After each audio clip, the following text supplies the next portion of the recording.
প্রিয় শ্রোতা সবাইকে ঈদ মোবারক। ঈদের পরই বলা চলে আমরা নতুন করে আবার শুরু করলাম আমাদের কন্টিনিউয়াস যে প্রসেসটা ছিল, আমাদের নতুন নতুন পর্ব ঈদে আপনারা শুরু করছি। এবং আজকে আমি আরজে কিবরিয়া আপনাদের সাথে রয়েছে। জীবন গল্প মানেই জীবনের গল্প বলার প্ল্যাটফর্ম উইথ সাম কি বলা যেতে পারে ডিসক্লেইমার, যেটা আমরা অনুষ্ঠানের শুরুতেই বলে থাকি।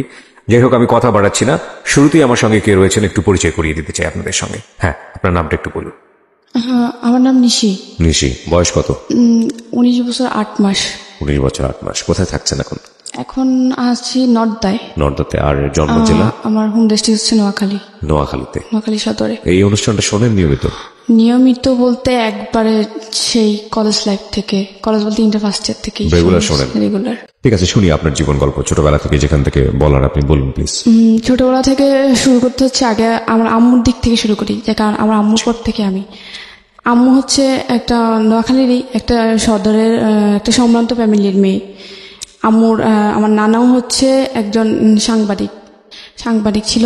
তো ওই হিসেবে ওনাদের ফ্যামিলি ব্যাকগ্রাউন্ড খুবই ভালো। আমার নানুর বাবা ছিল ইঞ্জিনিয়ার, নানুরা সবাই। কিন্তু আম্মু অত পড়াশোনা করার সুযোগ পায় না। ক্লাস 10 পর্যন্ত পড়াশোনা করে। তো ক্লাস 10-এ এক সাবজেক্ট খারাপ হওয়ার পর আম্মুর আর পড়াশোনা করায় না। আর আম্মু নিজে থেকে আগ্রহ ছিল না। আম্মু কাজের মাধ্যমে ছিল সবসময়, যে ঘরের কাজ করবে এই। তারপরে আম্মুর হচ্ছে 3 বোন 2 ভাই। তো আম্মুর পর্যায়ক্রমে আম্মুর বিয়ে হয় হচ্ছে ফেনী জেলায় একজন আদম ব্যবসায়ীর কাছে বিয়ে হয়।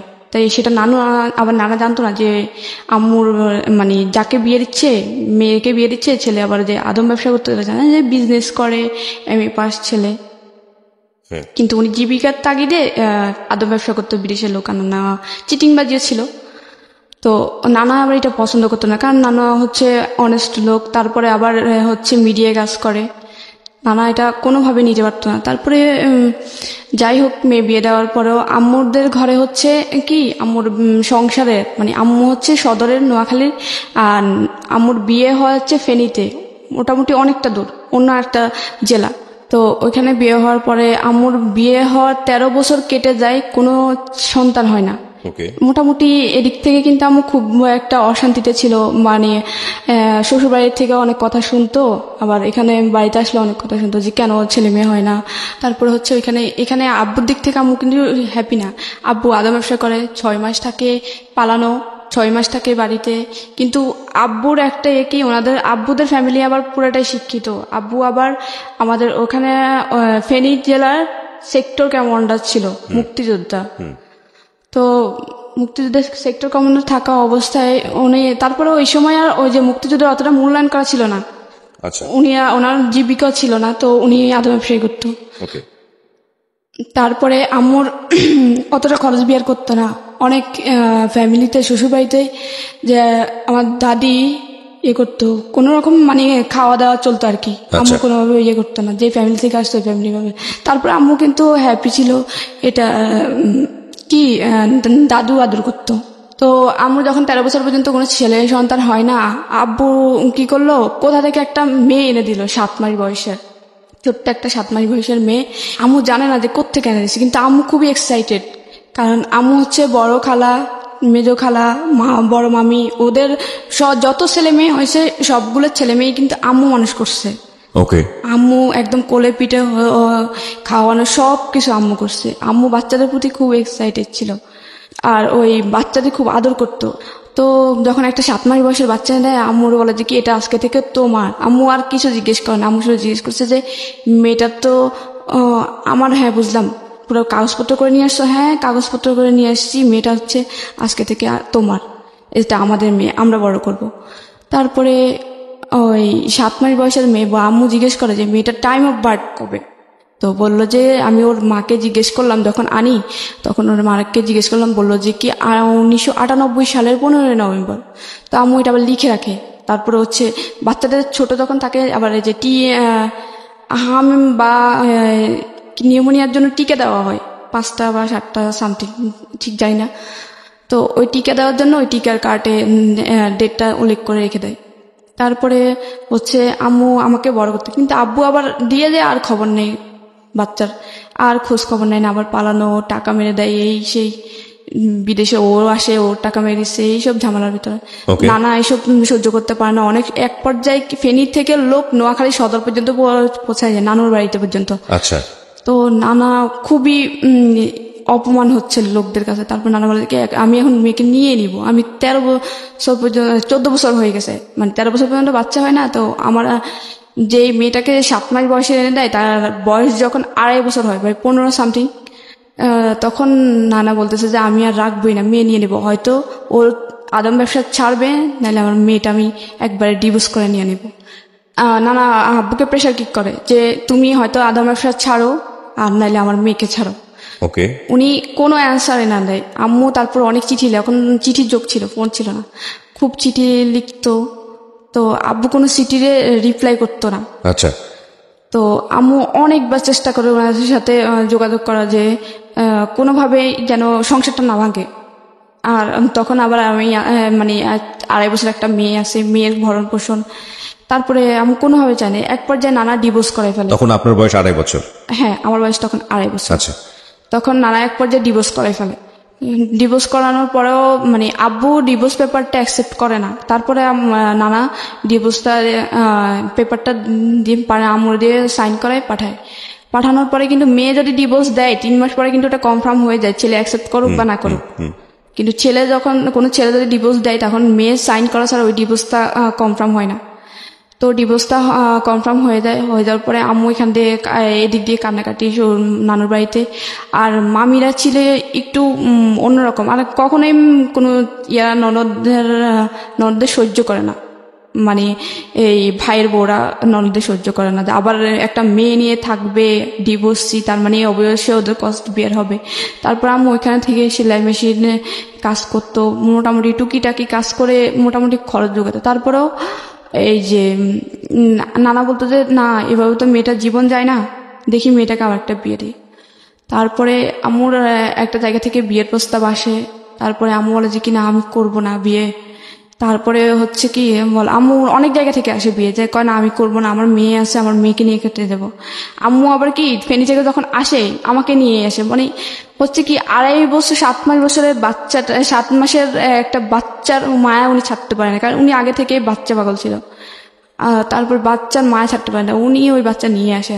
আবার যখন আমাকে নিয়ে 2.5 বছর বয়সে নানুর বাড়িতে উঠে, তখন আবার নানা বিয়ে দেওয়ার চেষ্টা করে। নানু আম্মু বিয়ে করতে চায় না। তারপরে এক পর্যায়ে একটা ফ্যামিলি আসে, ওখানে হচ্ছে ওনার হচ্ছে 5টা ছেলে মেয়ে। একটা একদম সবার ছোট, যে সেটা হচ্ছে 1.5 বছরের বাচ্চা, তার মানে দুধের বাচ্চা, মেয়ে বাচ্চা। তো ওনার ওয়াইফ হচ্ছে মারা যায়। তারপর আম্মুর বিয়ের জন্য আসার পরে আম্মু বলে যে কি 5টা ছেলে মেয়ে, তারপরে বড় মেয়েটার বিয়ে হয়েছে, তার মানে ওরা এখন বড় হয়ে গেছে, 5টা ছেলে মেয়ের উপর আমি কি থাকতে পারবো?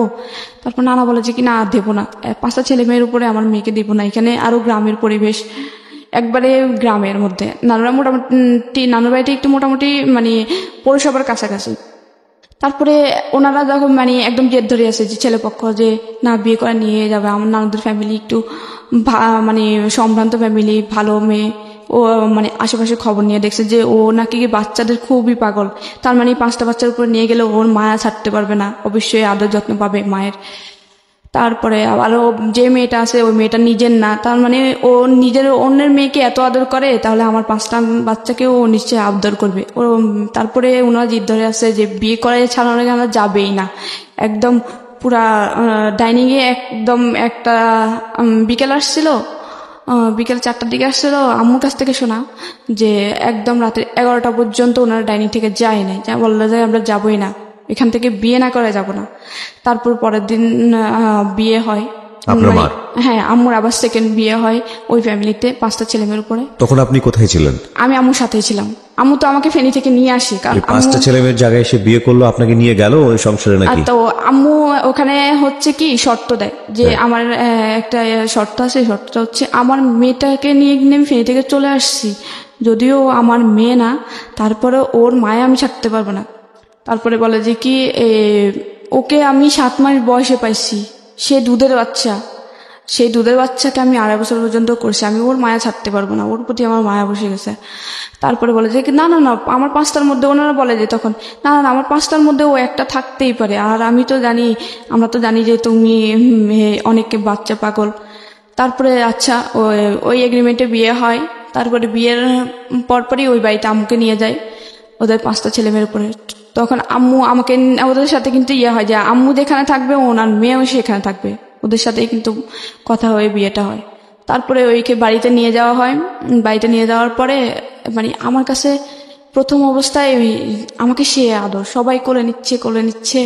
এক পর্যায়ে আমার একটা ওই বাড়িরই একটা কাজিন আমাকে কোলে নিচ্ছে, আমি চিনি না, তো আমাকে অনেক যাতায়াত হলো, আমি খুব জোরে ওনাকে একটা কামড় দিই, ছোট ছিলাম 2.5 বছরের বাচ্চা, ওনাকে কামড় দিই, উনি এখনো বলে যে তুই আমাকে কামড় দিছিস। তারপরে প্রথম 3-4 দিন ভালো থাকে, এরপরে বলে যে কি তোমার মেয়ে এখানে থাকবে, তোমার বাড়িতে রাখে, তোমাদের বাড়িতে রেখে আসো, তোমার বাপের বাড়িতে থাকলে সমস্যা কি? আমি বলে যে কি তুমি তো বলছিলা যে আমি যেখানে থাকবো আমার মেয়ে এখানে থাকবে, এখন এটা বলতেছো কি জন্যে?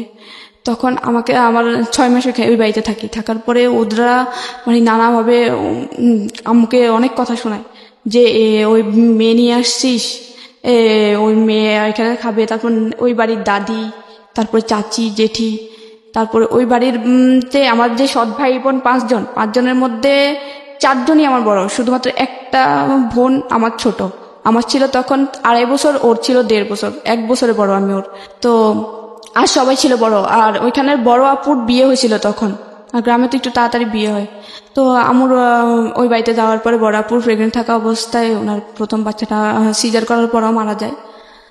তারপরে আমুর তখন থেকেই শুরু হয়, ওনারা কিন্তু মানে নিচে ঠিক আছে, কিন্তু ওই যে বড় আপু ওদেরকে সবসময় এবং হিন্দু দ্বারা ছোট ছিল এ হচ্ছে সৎমা। তারপর বড় ভাইয়া ছিল ক্লাস 7-এর, তারপরে মেজো আপু ছিল ক্লাস 6-এর, তারপরে আরেকটা ভাই ছিল আমার বড়, যে সে ছিল হচ্ছে ক্লাস 4-এর।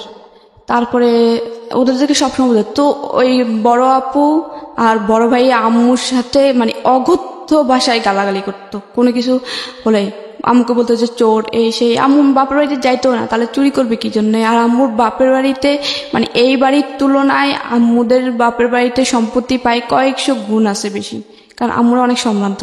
ওরা কিন্তু অতটা মোটামুটি সচ্ছল আর কি, অতটাই না। তো আম্মুকে সবসময় মানে অনেক তারপর বলতো যে কাজ পারে না। আম্মু হচ্ছে কি শহরের বড় হয়েছে, শহরের একটা, আম্মু কিন্তু আগে ঢাকায় ছিল, তারপরে বিয়ের আগে ওনাদের গ্রামের বাড়িতে যায়, তখন বিয়ে হয়। তারপরে আম্মু অত বেশি গ্রামের কাজ পারতো না, যে ধান সিদ্ধ করা, তারপরে চাটাই বানানো, বিয়ে শীতল পাটি বানানো, অত পারতো না। কিন্তু আম্মু ওই তারপরেও মানায় নিছিল যে পাতা দিয়ে রান্না করা লার্কির চুলায়, তারপরে সব কিছুই মানে নিছে। তারপরে কিছু একটু ভুল হইতো, কারণ উনি মাত্র আসছে একদম শহর থেকে, যারা ছোটবেলা থেকে ঢাকায় বড় হওয়া, ওরা কিন্তু হঠাৎ করে লাড়কি চলে গেলে কিন্তু অবশ্যই ওদের একটু গোলমিল হয়। এত পরিমাণ কথা ছিল, আমার জেঠি কথা শোনাইতো, দাদু কথা বলতো, কোত্থেকে আনছে নবাবের বেটি, এই সেই যা পারতো বলতো। আর আমরা শুধু কাঁদতো। আর ওই ভাইয়া শুধু একটু যদি তরকারি মানে একটু হইতে দিতে বলতো যে ঝাড়ুর আগা ধরে গোড়া দিয়ে মারা উচিত, একটারে আনছে ঠিক মতো রান্না বান্না করতে পারে না, ঠিক টাইমে। উনি তো আসলে আগের মায়ের ঘরের ছিলেন। হ্যাঁ হ্যাঁ, ওনারা আম্মুর সৎ ছেলে মেয়ে, কিন্তু আম্মু কখনোই ছেলে মেয়ে কাউকে বলতো না যে ও আমার সৎ ছেলে মেয়ে, বা কেউ বুঝতে পারতো না। ইভেন এখনো পর্যন্ত কেউ জানে, মানে কাউকে না বলে কেউ বুঝতে পারে না যে ওনার সৎ ছেলে মেয়ে, যে 5টা ছেলে মেয়ে সৎ। এলাকায় মানুষের কাছে এত পরিমাণে সুনাম আমার আম্মুর, যে একমাত্র দেখা যে সৎ মা এরকম হয়, আর 5টা ছেলে মেয়েকে এতটা আপন করে নেওয়া। তারপরে হচ্ছে আমার ওইখানে যায়, তারপরে আমার বলে যে কি আমার তখন 3 বছর হয়, 2.5 বছর থেকে আমি 6 মাস পর্যন্ত থাকি। তারপরে বলে যে অনেকভাবে প্রেশার কিক করে, আম্মু বাধ্য হয়ে অনেক অত্যাচারের মধ্যে দিয়ে আমাকে রেখে আসে, আমাকে ধরে মারতো। তারপর বড় আপু আমাকে 2 দিন পর্যন্ত, মানে আমি 3 বছরে ছিলাম তখন, 2 দিন পর্যন্ত গলা চেপে ধরছিল মারার জন্য। আম্মু হঠাৎ করে দেখে ফেলছিল একদিন, আরেকদিন দেখছিল পাশের বাড়ির একটা আম্মু মানে ভাবি রাখতো, ওই ক্ষেত্রে আমাদের চাচি হতো, উনি দেখছিল। তো আমার বলতো যে 3 বছরের বাচ্চাটাকে তুমি মারতেছো কি জন্যে, একদম গলা চেপে মেরে ফেলতো। ওরা চাইতো যে এ যদি বড় হয়, এ নিশ্চয়ই আমাদের প্রত্যেকটা জিনিসে ভাগ ধরবে, তারপরে হচ্ছে আম্মু নানা চাপের মধ্যে আমাকে দিয়ে আসে নানুর বাড়িতে। আচ্ছা। দেখতেছে মেরে ফেলার চেষ্টা করে, মারে ধরে। তারপরে আম্মু নানুর বাড়িতে দিয়ে আসে। তারপরে নানুর বাড়িতে তো ওরা আবার মামি, ওরা তো একদম সহ্য করতে পারে না। নানুর মামির বাড়িতে মানে নিজের বাড়িতে দিয়ে আসে, নিজের বাবার বাড়িতে বাড়িতে দিয়ে দিয়ে আসে, আসে। নানুর সাথে কথা বলে দিয়ে আসে, বলে যে কি মেয়েটা। এদিকে আপনার ওই সেই বাবা মানে আপনার মার ফার্স্ট হাজবেন্ডের কি অবস্থা? উনি তখনও খবর নিতে যাচ্ছিল না, মানে উনি কি জানতো যে বিয়ে হয়ে গেছে বা এরকম কোনো কিছু কি জানতো? উনি হ্যাঁ সেটা জানতো, কিন্তু তখন বাচ্চার খবর নিয়েছিল। কিন্তু আপনার খবরটা তো নেওয়া উচিত ছিল, কারণ উনি তো নিয়ে আসে পালক। হ্যাঁ হ্যাঁ উনি নিয়ে আসে তখন, কিন্তু আমার খবর নিত না। যখন আম্মু নানুর বাড়িতে আমাকে রেখে আসে তখন একটু একটু নেওয়ার চেষ্টা করে। আম্মুর একটা দুঃসম্পর্কের মামাতো ভাইয়ের থেকে খবর নেওয়ার চেষ্টা করতো। আচ্ছা। যে মেয়েটাকে আমি নিয়ে আসতে চাই, মেয়েটা নিয়ে আসতে চাই। তা আম্মু বলতেছে কি আমার মেয়ে আমি নিয়ে আসি, এত দিন হয়ে গেছে এখন কেন খবর নিতে আসছে। আচ্ছা। তখন উনি আর বলে আম্মু আর চায় না যে ও উনি নিক। তারপর নানুর বাড়িতে রেখে আসে, রাখার পরে ওইখানে আমি তো শুধুমাত্র আম্মুর আদর পেতাম, যদিও নানুর, কারণ আমিও নানুরাও আবার ওইভাবে দেখতে যে ওটা তো আমাদের বংশের না বা আমাদের মেয়ের না। আমি শুধুমাত্র আম্মুর আদর পেতাম। তা আমি সারাক্ষণ কান্না করতাম আম্মুর থেকে আলাদা করে। বেশি একটা 3 বছরের বাচ্চা মার থেকে আলাদা করলে যা হয়, আমি সারাক্ষণ কান্না করতাম আর আম্মু আম্মু করে চিৎকার দিতাম। তারপর আমার বড় খালা আমাকে আদর করতো অনেকটা, তো বড় খালা আদর করে বড় খালার কাছে থাকতো। আর বড় খালা আবার নানুদের বাড়ির ভিতরে জায়গা কিনে ওনার বাড়ি করে ওনারই থাকে। তো হচ্ছে বড় খালা আমাকে ওনার কাছে রাখে। তা আমার 5 বছর পর্যন্ত হয়। হওয়ার পরে আম্মু বলে যে কি আমি থাকতে পারবো না। মেয়েটাও দিন দিন আমি বারবার অসুস্থ হই, সেন্সলেস হয়ে যায়, কান্না করতে করতে সেন্সলেস হয়ে যায় বাচ্চা থাকা অবস্থায়। তারপরে আম্মু আমার, তারপরেও আন্টি অনেকভাবে রাখার কারণে আমার 5 বছর পর্যন্ত হয়। তা আম্মু বলে যে কি এবার মেয়েটাকে আমি আমার কাছে এনে রাখবো, ভর্তি করবো এখানের স্কুলে। তারপরে আম্মু ভর্তি করানোর জন্য ওই আব্বুর বলে যে কি এখানে তোমার ছেলেটাও আছে, আমার মেয়েটাও তোমার একসাথে একই স্কুলে ভর্তি করাই, তাহলে ওর তো এখন স্কুলে দেওয়ার সময় হয়ে গেছে। তারপরে বলে যে কি না না এখানে কেন দিবে, ওইখানেই থাক। তারপরে আম্মু তারপরে অনেক কান্নাকাটি করে তারপরে অনেক সালিশ হয় আর কি। তারপর মুখামুখি বলে বসে বিয়ের সময় যারা ছিল যে বলে যে কি মেয়ে নিয়ে বিয়ে বসছে, এখন মেয়ে মানতে চায় না। আমার মেয়েটার তো আমি বিয়ে করবো, ওর কষ্ট শুধুমাত্র ওদের বাড়িতে থাকবে, হয়তো একটু খাবে, আর প্রত্যেকটা জিনিস জামা কাপড়েতে পড়াশোনার সব কষ্ট আমি বিয়ে করবো। তারপর মেয়েটা আমার কাছে থাকুক, আমি মেয়েটার সাথে থাকতে পারবো না। কিন্তু ওদেরকে খুব আদর করতো, কারণ আমার ছোট বোনটা 1.5 বছরের ছিল, দুধের বাচ্চা, ওরে খুব আদর করে বড় করে। ও আবার আম্মুরে মা বলেই ডাকতো, কারণ ও তো বাচ্চা ছিল, আম্মু এইভাবে বড় করে। কিন্তু অন্য সবাই কিন্তু আম্মুর সাথে খুবই বাজে ব্যবহার করতো। আম্মু আদর করতো।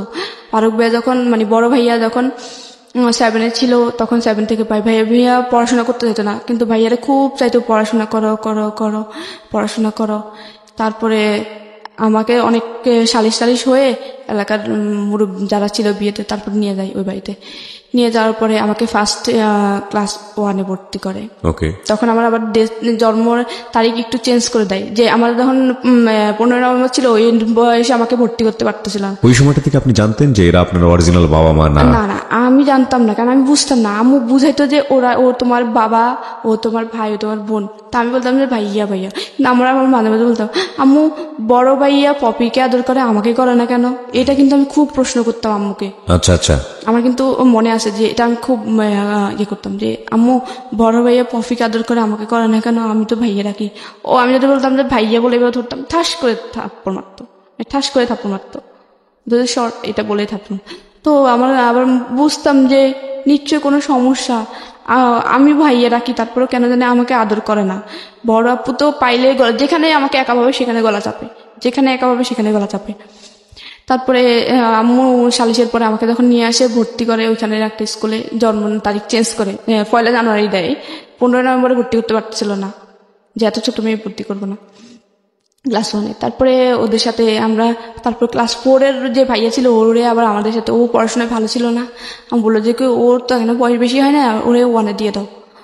তো ওরে 1-এ দিয়ে দেয় আমার সাথে। আমি, তারপর আমার ওই ভাইটা, আমার সৎ ভাই, আমার বড় যেটা ওটা ছোট ভাইটা, তারপরে আমার একটা চাচাতো বোন, ওই বাড়ির চাচাতো বোন, আমরা 3 জন একসাথে ক্লাস 1-এ ভর্তি হই। তো আমাদের যখন ভর্তি হয় তখন আমার রোল ছিল হচ্ছে, আমার ভাই ছিল হচ্ছে 43, আমার ছিল 44, আমার ওই বোনের ছিল 45, আমি সিরিয়ালে ভর্তি হই। ভর্তি হওয়ার পরে তারপরে আমাদের জন্য আম্মু বলে যে কি, আম্মু আব্বুরে বোঝায় যে ফারুক মানে বড় ভাইয়া তো পড়াশোনা করে না, ওর জন্য এমন একটা ছেলে রাখো ও যেন পপিকে পড়াইতে পারে, পলিরে পড়াইতে পারে, আমার নাম হচ্ছে নিশি, আমাকে পড়াইতে পারে, ফিরোজকে পড়াইতে পারে এবং পলিরে পড়াইতে পারে, ফারুকরে পড়াইতে পারে, ফারুকরে বুঝায় ওর সমবয়সী কাউকে নাও বা ওর থেকে একটু বড় কাউকে নাও, যেন ওরে বুঝায় ওর বন্ধু হয়ে ওর পড়াশোনা করাতে পারে। তারপরে হচ্ছে আমাকে ক্লাস 1-এ যখন ভর্তি করানোর পরে টিচার রাখা হয়, তারপর টিচারে পড়াশোনা করাতো। তো আমি ওদের চেয়ে একটু পড়াশোনা ভালো ছিল, ওদের সবার চেয়ে। মানে বাড়ির ভিতরে যখন আমাদের 3 জন একসাথে ভর্তি হয়, 3 জনের থেকে কিন্তু আমি ফার্স্ট। আবার বাড়ির ভিতরে আমাদের ঘরে 5 ভাই বোনের হচ্ছে কিন্তু আমি পড়াশোনা একটু ফার্স্ট ছিলাম। তো ক্লাস 1-এ যখন ভর্তি করানো হয় তখন আমার রোল ক্লাস 2-এ যখন উঠি, রেজাল্ট দেওয়ার পর আমার রোল 2-এ, ওদের সবার চোখ কান একদম উপরে উঠে যায় যে ওই মেয়েরে আমরা এত ইয়ে করি, ওর তো দেখা যাচ্ছে সম্ভাবনাময় যে ও বড় হলে কি যদি এরকম পড়াশোনা আগে যায় কিন্তু ও কোনো কিছুতে কিন্তু কমতি থাকবে না, কারণ ওর মা মোটামুটি কিন্তু পড়াশোনা করছে, ওরা কিন্তু ওইভাবে আগাবে। তো আমি কিন্তু শুধু আমাকে একা চেষ্টা করতো না, সবাই নিয়ে চেষ্টা করতো। তো যখন রুল 2 হয় তখন ওদের চোখ কান উপরে, তখন ওরা চিন্তা করে যে আমাকে মেরে ফেলবে যেভাবে হোক।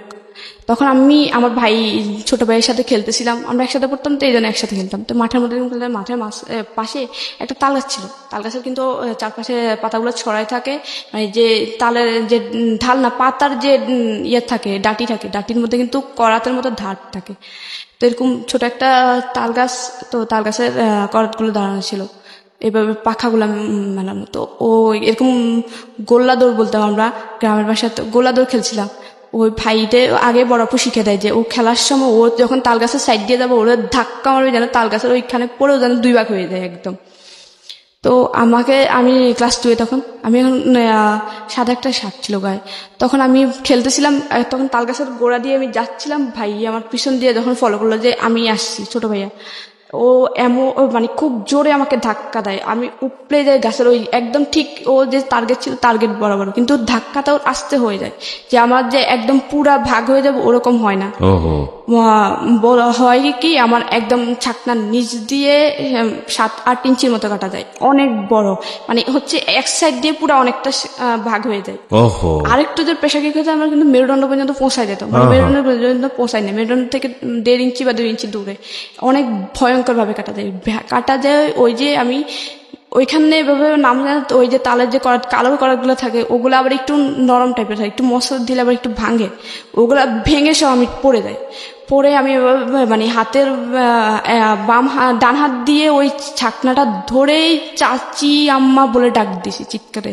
ওদিন বাড়িতে কেউ ছিল না, আমি আর ভাইটাই ছিলাম। ওদের প্ল্যান ছিল যে ওরাও সবাই বাইরে যাবে, বাইরে বলতে হচ্ছে বড় আপুর শ্বশুর বাড়িতে যাবে, বড় আপুর বাচ্চা হয়ে আরেকটা সেকেন্ড বাচ্চা হয়ে মারা গেছে। তা আম্মু ওইখানে, আম্মু আপু সবাই যায় দেখতে, শুধু বাড়িতে চাচি ছিল একটা অন্য ঘরের। তো আমি চাচি আম্মা বলে ডাক দেওয়া সেন্সলেস হয়ে যায়, কারণ আমার এত পরিমাণে ব্লিডিং হচ্ছিল, কারণ খুব 7-8 ইঞ্চি কাটা যাওয়া, মানে আমি ওই ক্লাস 2-এর বাচ্চার মোটামুটি শেষ অনেকটাই। তারপরে এই কাট দিয়েই পড়ে যায়। চাচি আম্মা কি করে, মানে উনি কিছু বুঝতে পারতেন না, এত কাটা গেছে আর এত রক্ত দেখে উনি ওনার পুরা কাপড় খুলে ফেলে, পুরা কাপড় খুলে আমার পেঁচা। উনি বুঝতেছে না যে, উনি আবার অত শিক্ষিত না, তো মানে ফার্স্ট মানে প্রাথমিক চিকিৎসা অত কিছু ধারণা নেই, কিন্তু উনি পাগল হওয়ার মতো হয়ে দেখেই ভয়ে পুরো কাপড় পেঁচাচ্ছিল, প্রচুর ব্লিডিং হয়। তারপরে এখানে ওই বাড়িতে খবর দেওয়া হয়, আম্মু দৌড়ায় আসে, তারপর হসপিটাল নেওয়া হয়। নেওয়ার পরে আম্মু হসপিটালে নেওয়ার পরে আমার 2 দিন পরে মেবি জ্ঞান আসে, মানে অনেক কাটা ছিল, ওয়াশ টাশ করে। তারপর 2 দিন পরে জ্ঞান আসে, বলে আম্মু ভাই আমার ধাক্কা দিছে। আম্মু আমার সাথে সাথে মুখ চাপে বলে যে এটা পড়িস না, বললে তোর আব্বু কিন্তু তোর ভাইয়ারা মারবে, তারপরে হচ্ছে তোর বাড়ি থেকে বের করে দেবে। আম্মু খুব কান্না করে, কেন যেটা কথা, আম্মু শুধু ডাইকে এটা বললো যে ফিরোজ তুই ওটা ধাক্কা দিছিস, কেন আমি ওটা ধাক্কা, কারণ নিশি কিন্তু বলছে যে তুই ধাক্কা দিছিস, ও কিন্তু মরে যেত, তোর কি একটু মায়া হয় নাই যে ও তো ওদেরকে কোনো ক্ষতি করে, তোর তো বোনও। আম্মু ওটা বুঝে বলছে, তারপর আম্মু কিছু বলে নাই, চাইছিল যে এটা নিয়ে একটা সালিশ করতে যেভাবে, তারপরে আর করে নাই। অনেকে প্রায় 3 মাস পরে আমি ভালো হই। তারপরে আবার ক্লাস 2 থেকে আমার 3-তে ক্লাস রুল 1 হয়। তারপর ওদের মানে নানা অত্যাচার আছে, আব্বু মারতো খুব, এসব নিয়ে কিছু বললে মানে দাদি শিখে দিত যে ও ছেলে মেয়েদের ইয়ে করবে। তারপর 4-এ যখন উঠি তখন না 4-এ উঠি, হ্যাঁ, তখন আমার রুল 1 হয়। এক হওয়ার পরে যখন 5-এ উঠবো, এর আগে ভাইয়া কি করে, এলাকায় একটু রাজনীতি করতো। ওই যে এলাকার হেড স্যার, আমাদের গ্রামের হেড স্যারের সাথে কথা বলে যে ওই ও হচ্ছে আমার বোন, ওরে যদি এবার 4-এ যদি ফেল না করে আসিস, তোর কিন্তু এলাকায় থাকতে দিব না। কিভাবে করবি জানি না। তো উনি কি করে, উনি ভয় পেয়ে উনি আমাকে ফেল করায় ক্লাস 4-এ। এখন এটা তো পুরো অবিশ্বাস্য যে ক্লাসের ফার্স্ট গার্ল সে কখনো ফেল করতে পারে না, তাও আবার ক্লাস 4 থেকে 5 উঠবে। তারপর আমি খুবই কনফিডেন্স, কারণ আমি বললো যে আমি ওরে পড়াই, আমি জানি ওর পড়াশোনা কেমন। তো আম্মু বলে যে কি আমি ওই খাতা চ্যালেঞ্জ করব, যে আমি খাতা দেখবো, আমার মেয়ের খাতা দেখে তারপর আমি মানবো যে আমার মেয়ে ফেল করে। আমি প্রচুর কান্না, আম্মু আমাকে খুব মারে যে ফেল করছিস কি জন্য, নিশ্চয়ই তোর খারাপ। তারপর আম্মু হেড স্যারের কাছে যাই, বা আমাদের প্রধান শিক্ষক উনি স্বীকার করতে চাচ্ছিল না যে এরকম কিছু। পরে আম্মু বলে যে কি আমি আপনাদের স্কুল কর্তৃপক্ষের কাছে যাবো, স্কুলের মালিকের বাড়ির পাশে ছিল, ওখানে যাই। তারপরে অনেকের পরে উনি স্বীকার হয় যে আপনার ছেলে আমাকে বাধ্য করছিল, যে ফেল করার জন্য বাধ্য করছিল। উনি আমার বাড়িটারি আগুন দিবে এই সবের জন্য আমি বাধ্য হই। এটা ক্লাস 4-এ, আমি 5-এ উঠবো আর ফাইনালে ফেল করে। তারপরে আম্মু বলে যে আমি খাতা দেখবো, তখন আম্মু অনেক জোরাজোরির পরে তারপরে উনি বুঝতে পারে যে আম্মু হাল ছাড়ার মেয়ে না। আর আম্মু কনফিডেন্স ছিল আমি আমার মেয়েকে পড়াই, ও ফেল করতে পারেই না। তারপরে ইয়ার পরে উঠাই, চাপে পড়ে উঠাই, তখন আমার আর রুল ইয়া হয় না, এক হয় না আর কি। তারপরে অনেক কারণ এক তো দিয়ে দেয়, কারণ আবার যেটা ঘোষণা হয়ে গেছে রেজাল্ট, এটা তো আবার ইডিট করতে অনেক সমস্যা, অনেক কিছু ফেস করতে হবে। তারপরে একটা 12 রুলের ওতে চলে যায়, ওর জায়গা আমাকে দেয়। তারপরে হচ্ছে আমি 6-এ উঠি। তারপর ও খুব মারামারি করতাম, আমি পড়তে দিত না, ইয়ে করতো, আম্মুকে অনেক গালাগালি করতো, অনেক অত্যাচারের মধ্যে দিয়ে, কারণ পড়াশোনা খরচ দিত না, নানুর বাড়ি থেকে আম্মু আনিয়ে দিত, তারপর সেলাই মেশিন চালা আমার খরচ বিয়ে করতো। তারপরে আমি 6-এ উঠি, 7-এ উঠি। তারপর আমার স্কুল জীবনটা খুব ভালো ছিল। আমি যখন হাই স্কুল জীবনে যাই আমার খুব ভালো লাগতো, কারণ আমি হাই স্কুলের জীবনটা স্যাররা আমার খুব আদর করতো। মোটামুটি হাই স্কুল তো অনেক স্কুল থেকে আসি একটু কন্টেস্ট হয়ে যায়, তখন আমার রুল হয় 6। তখন আমার স্যারদের আইকন থাকে আমি একটার জন্য, আমি হচ্ছে দেশাত্মবোধক গান, তারপর সাংস্কৃতিক অনুষ্ঠানে অংশগ্রহণ করতামই, দেশাত্মবোধক গানের জন্য স্যাররা আমাকে চিনত। দ্বিতীয়ত হচ্ছে ক্রীড়া প্রতিযোগিতার জন্য। ক্রীড়া প্রতিযোগিতা হচ্ছে আমি 100 মিটার দৌড় প্রত্যেক বছর চ্যাম্পিয়ন ছিলাম, প্রত্যেক বছর এই স্কুলে চ্যাম্পিয়ন। স্যার আমাকে চাইছিল যে জেলা পর্যায়ে খেলানোর জন্য, কিন্তু আম্মু মানা করছিল যে মেয়ে মানুষ দৌড়াদৌড়ি ভালো না। তারপরে গোলক নিক্ষেপ বলতো, 100 মিটার দৌড় বলতো, এসব প্লেয়ার যেন সারা মানে ক্রীড়া শিক্ষক, তারপর আমার পড়া শিক্ষক, ওদের চোখে ছিলাম আমি। মোটামুটি পড়াশোনায় ছিলাম 6-7, মানে 10-এর দিকে আমার রোল যেত না। তারপর আবার কিন্তু ক্লাস 1 থেকে ক্লাস 10 পর্যন্ত আমার কোনো বেতন দিয়ে পড়তে হয় নাই, যদি ওখানে বেতন লাগে। কিন্তু আমার হচ্ছে যে মেধা তালিকা থাকার কারণে উপবৃত্তি পেতাম, ক্লাস 10 পর্যন্ত উপবৃত্তি পেতাম। তারপরে যখন আমার ভাই ছিল আমার 4 বছরের, না 4 বছর না 4 বছর বড়। তো ভাইয়ের যখন আমি ক্লাস 7-এ উঠি, আমার বাড়ির পাশে একটা নতুন বাড়ি হয়, মানে বাড়ির মেন রোডের অপোজিট আর কি। আমাদের বাড়িটা হচ্ছে হাইওয়ে রোডের সাথে, হাইওয়ে রোডের এপাশে হচ্ছে আমাদের বাড়ি, ওই পাশে একটা নতুন বাড়ি হয়। তো আমার ভাইয়ের সাথে একটা ফ্রেন্ড আমাদের বাড়িতে আসতো সব সময়। তো ও দেখতো যে আমার আম্মু খুব অত্যাচারিত হয়, আমি খুব অত্যাচারিত হয়, খুব গালাগাল করে, খুব বিয়ে করতো, অনেক কাজ করতাম। আমাদের আবার কৃষিকাজ করতো বাড়িতে, আমি মোটামুটি কৃষিকাজে সব কিছুই পারি, কারণ থাকতে থাকতে করতে করতে পানি দিতে হয়তো কলের অনেক নিচে পুকুর থেকে উঠায় তরমুজ ক্ষেত, তারপর টমেটো ক্ষেত, বেগুন ক্ষেত, এগুলো পানি দিতে হয়তো করতাম। এটা মনে করতাম যে আমি বলতাম যে আমাদের ক্ষেত সবাই করে, আমিও করবো। তারপরে করতাম। তারপর হচ্ছে কি ওই ভাইয়ের সাথে ওর ফ্রেন্ড আসতো, ও দেখতো, ওর প্রতি কেন জানি আমার প্রতি একটু মায়া হয়ে যায় যে মেয়েটা অসহায়। ও জানতো যে আমি ওদের সৎ ভাই বোন, আমি তখন একটু একটু বুঝি যে ওরা আমার সৎ ভাই বোন।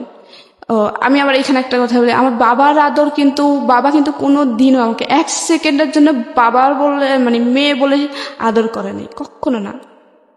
মানে অনেক সময় দেখা যেত কি আম্মু আদর করে বসাইতো, বাবা মাঝখানে, আমার ছোট বোনটা এই পাশে, আমি এই পাশে, কারণ আমরা দুজনে ছোট ছিলাম সবাই। উনি কি করতো, মানে কিছু থেকে কিছু হয়েছে, একটা ভাত যেন প্লেট থেকে পড়তো, ছোট বাচ্চারা যখন খেতে যায় একটা দুটো ভাত ঠাস করে থাপ্পড় মারতো, কিন্তু নিজের মেয়ে যখন পড়তো তখন কিন্তু কিছু না, আমাকে মানে ভাত খাওয়া অবস্থায় মারতো। তা আম্মু বলতো যে কি ভাত খাওয়া অবস্থায় কুকুরকে মারা না, তুমি আমরা ছোট্ট মেয়েটার মারলা। তখন আম্মু উল্টা মার দেওয়া হয়তো, কথা বলবি কেন, হুঁ করতে পারবি না, একদম ডিরেক্ট বলতো যে তোর মেয়ে কিন্তু তোর না, আবার আমার খাচ্ছে, আমি যেভাবে চালাবো ওইভাবেই। তারপর এরকম ছিল। তারপর ওই ভাইয়ের বন্ধুর সাথে, ভাইয়ের বন্ধুটা আমাদের বাড়িতে প্রায় আসতো ওর সাথে সাথে, তো আমার প্রতি মায়া পড়ে যায়। তারপরে তখন আবার ওদের স্কুলে আমাদের স্কুল ভিন্ন ছিল, তো ও কি করতো, আমার প্রায় সময় আমাদের স্কুলে আমার সাথে, আমি স্কুলে যেতাম একদম লাস্ট টাইম যেতাম, মানে স্কুল 10টায় বসতো, 10টায় যেতাম, মানে 10টা একটু আগে বের হয়ে দৌড়াইয়া যেতাম। অনেক সময় যে হাজিরা রোল কল করতেছিল, আমি তখন দৌড়াই দিয়ে রুমে ঢুকতাম। তো ও কি করতো, সাইকেল নিয়ে আমার পিছনে পিছনে আসতো। ও একটু আস্তে আস্তে একটু ইনভলভ হচ্ছিল। তো ও একদিন আমাকে 7 থাকতে প্রপোজ করে। প্রপোজ করার পরে আমি বললাম যে কি ওদের সাথে আমার সাথে যায় না, কারণ আমি ওদের ফ্যামিলির সৎ মেয়ে, আমাদের সাথে যায় না। তারপরে ও আমাকে আস্তে আস্তে বুঝাতো। যখন ক্লাস 8-এ উঠি তখন আমি বললাম যে একটা ভালো ছেলে আমাকে এত আদর করে, এত বুঝায়, মানে আমি আদরের প্রতি অ্যাডিক্টেড ছিলাম, কোনো জিনিসের না, যে আমি শুধুমাত্র মায়ের আদর পাইছি জীবনে, বাবা কি জিনিস আমি কখনোই বুঝি নাই। তারপরে হচ্ছে ভাই কি জিনিস তা তো নাই। তো ও যখন আদর করতো, মানে যে আমাকে একটু আদর করতো, আমি তার প্রতি মানে খুবই ভক্ত হয়ে গেতাম। ও আমাকে একটু আদর করতো, কেয়ার করতো। তো আমি ওর তো তারপরে 8-এ বলি যে হ্যাঁ, 7-এ ও আমাকে প্রপোজ করে, এটা আমি হ্যাঁ বলি। তারপরে হ্যাঁ বলার পরে আমাদের প্রেমটা একটু কন্টিনিউ থাকে। কন্টিনিউ থাকার পরে তারপরে জেএসসি পরীক্ষা ছিল। জেএসসি পরীক্ষা দেওয়ার পরে ও হঠাৎ করে বলে যে কি, আমার বোন বলছে যে আপনার সাথে কথা না বলতে, ও আমাকে আপনি করে বলতে, আমি আপনাকে বলতে, কথা না বলতে। আমি কেন জানি ওই জেএসসি পরীক্ষার সময় আমার সমাজ পরীক্ষা ছিল, আমি খুব কান্না করি যে ও কেন আমার সাথে কথা বলবে না। ও হঠাৎ করে বলতেছে যে আমি আপনার সাথে রিলেশনটা কন্টিনিউ করবো না, আমার বোন বলছে আপনার সাথে কথা না বলতে। ওর বোন আবার ব্যাপারটা একটু জানে। তো আমি আর কিচ্ছু বলি না, আমি খুব কান্নাকাটি করি। এক পর্যায়ে তখন আমি খুব কান্নাকাটি করি। তারপরে কেন জানি আমি ওকে খুঁজতাম। তারপরে আমার জেএসসি পরীক্ষা শেষ হয়, বাড়িতে চলে আসি। আর জেএসসি পরীক্ষার আবার আমার মাইদিতে আমার ছোট মামার, মানে আমাদের জেলার শহরে আমার ছোট মামার বাসা ছিল। তো ওইখান থেকে আমি জেএসসি পরীক্ষাটা দিই, আমাদের কেন্দ্র ছিল ওইখানে। তো আসার পরে ওর সাথে ওর দেখাও হয় না, যে ও আমাকে কখনো ফোনও দেয় না। মায়ে ফোন দেয় বলতে আমার তো ফোন ছিল না, আমার ফোন দিত। তো আর কখনো ফোনও দিত না। তো আমি খুব কান্নাকাটি করতাম যে আমি এখন ওটা মিস করি, যে ও আদর করতো, আদরটা পাচ্ছি না। আদর বলতে কি? আদর বলতে হচ্ছে কি, মানে ও আমাকে বুঝাইতো যে এই শুনো, ভাইয়া যখন মারবে কিছু বলিও না, পড়াশোনা করিও, দেখবা এক সময় পরামর্শ দিত, ভালো কিছু পরামর্শ দিত, এটাকে আপনি আদর বলছেন? ওকে, হ্যাঁ। খুব মায়া করতো যে এটা করো না, এটা করো না, এই কেয়ার করতো যে অসুখ হলে এই করো এই করো। তারপরে আমি মানে কেন জানি ওরে খুব মিস করতাম এই টাইমটাতে। মিস করার এক পর্যায়ে আমি ক্লাস 9-এ উঠি। ওঠার পরে আমি ওর মানে স্কুল আসার সময় ওর মিস করতাম। ও আগে আমার স্কুলে আসার সময় পিছন পিছন আসতো, আবার স্কুল ছুটি হলেও পিছন পিছন যাইতো। ও ছিল অন্য স্কুলে, ও লেজার টাইমে পালাই চলে আসতো আমার জন্য। আইসা তারপরে আমার ছুটির টাইমে স্কুলের সামনে দাঁড়িয়ে থাকতো, একসাথে যেতাম। তারপরে হচ্ছে আমি ওর সাথে অনেকদিন পর্যন্ত যোগাযোগ না থাকায় আমার খুব খারাপ লাগে। এক পর্যায়ে আমার কেন জানি মনে হলো যে আমার ওর সাথে কথা বললে মনে যে ভালো লাগে। তো এরকম সবার ছিল, আমি সবার কাছ থেকে শুনতাম যে সবার আমার কাছে কিছু চাইলে মনে হয় সবাই বলতে যে পাওয়া যায়। তো আমি সবারতে আল্লাহর কাছে বলি যে আল্লাহ আমার সাথে যেন ওর সাথে 1 সপ্তাহের ভিতরে দেখা হয়। আমার কেন জানি মনে হচ্ছে ওকে একবার দেখি, আর কিছু না। তারপর সবার পরের দিন স্কুল সাধারণ সবারই বন্ধ থাকে। তারপরে এর পরের দিন হচ্ছে স্কুল ছুটি হয়। হঠাৎ করে আমি বাড়ি থেকে বের হয়ে স্কুল দিকে যাচ্ছি হেঁটে, হঠাৎ দেখি যে ও পিছন দিয়ে দৌড়ায় আসে। এরপর আমি ওরে দেখে আমার কিন্তু রাগ, কারণ ও হঠাৎ করে আমাকে সাথে সাথে কথা বলা অফ করে দিছে। আমি যদিও চাইছি যে ওর সাথে দেখাও, কিন্তু আমার মধ্যে একটা রাগ কাজ করছিল। তখন আমি আরো জোরে জোরে হাঁটতাম, কারণ আমি ওই যে দৌড়ে ফার্স্ট ছিলাম 100 মিটার দৌড়ে। আমি খুব জোরে হাঁটতাম, আমার সাথে হাঁটে ও পারতো না। আমি খুব দৌড়ায় হাঁটে ওর সামনে, অনেক সামনে চলে যায়। বলে কি দাঁড়ান না, আমি আপনার জন্য দৌড়ে আসলাম, আপনি এত জোরে হাঁটতেছেন কেন, মেয়ে মানুষ এত দৌড়ে হাঁটে কিভাবে?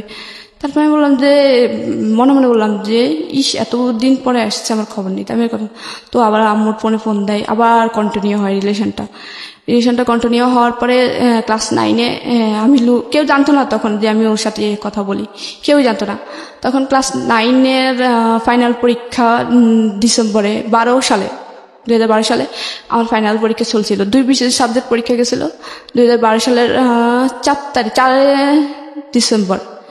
ডিসেম্বর হচ্ছে। ওর সাথে আমি রাত্রে সন্ধ্যার সময় কথা বলছি, লুকায় কথা বলতাম। ওরে একটা মিস দিলে ফোন দিত আমার ফোন দিয়ে। তারপরে যখন ও সন্ধ্যার কথা বলি, তারপর হঠাৎ করে এখানে একটা কথা, ওর এর আগে কিছুদিন জ্বর ছিল, প্রচুর জ্বর ছিল। জ্বর থাকার পরে ও অনেক ওষুধ খায়, অনেক ডাক্তার কাছে যায়, হসপিটালে যায়, কোনো কিছুতে ওর জ্বর ভালো হচ্ছিল না।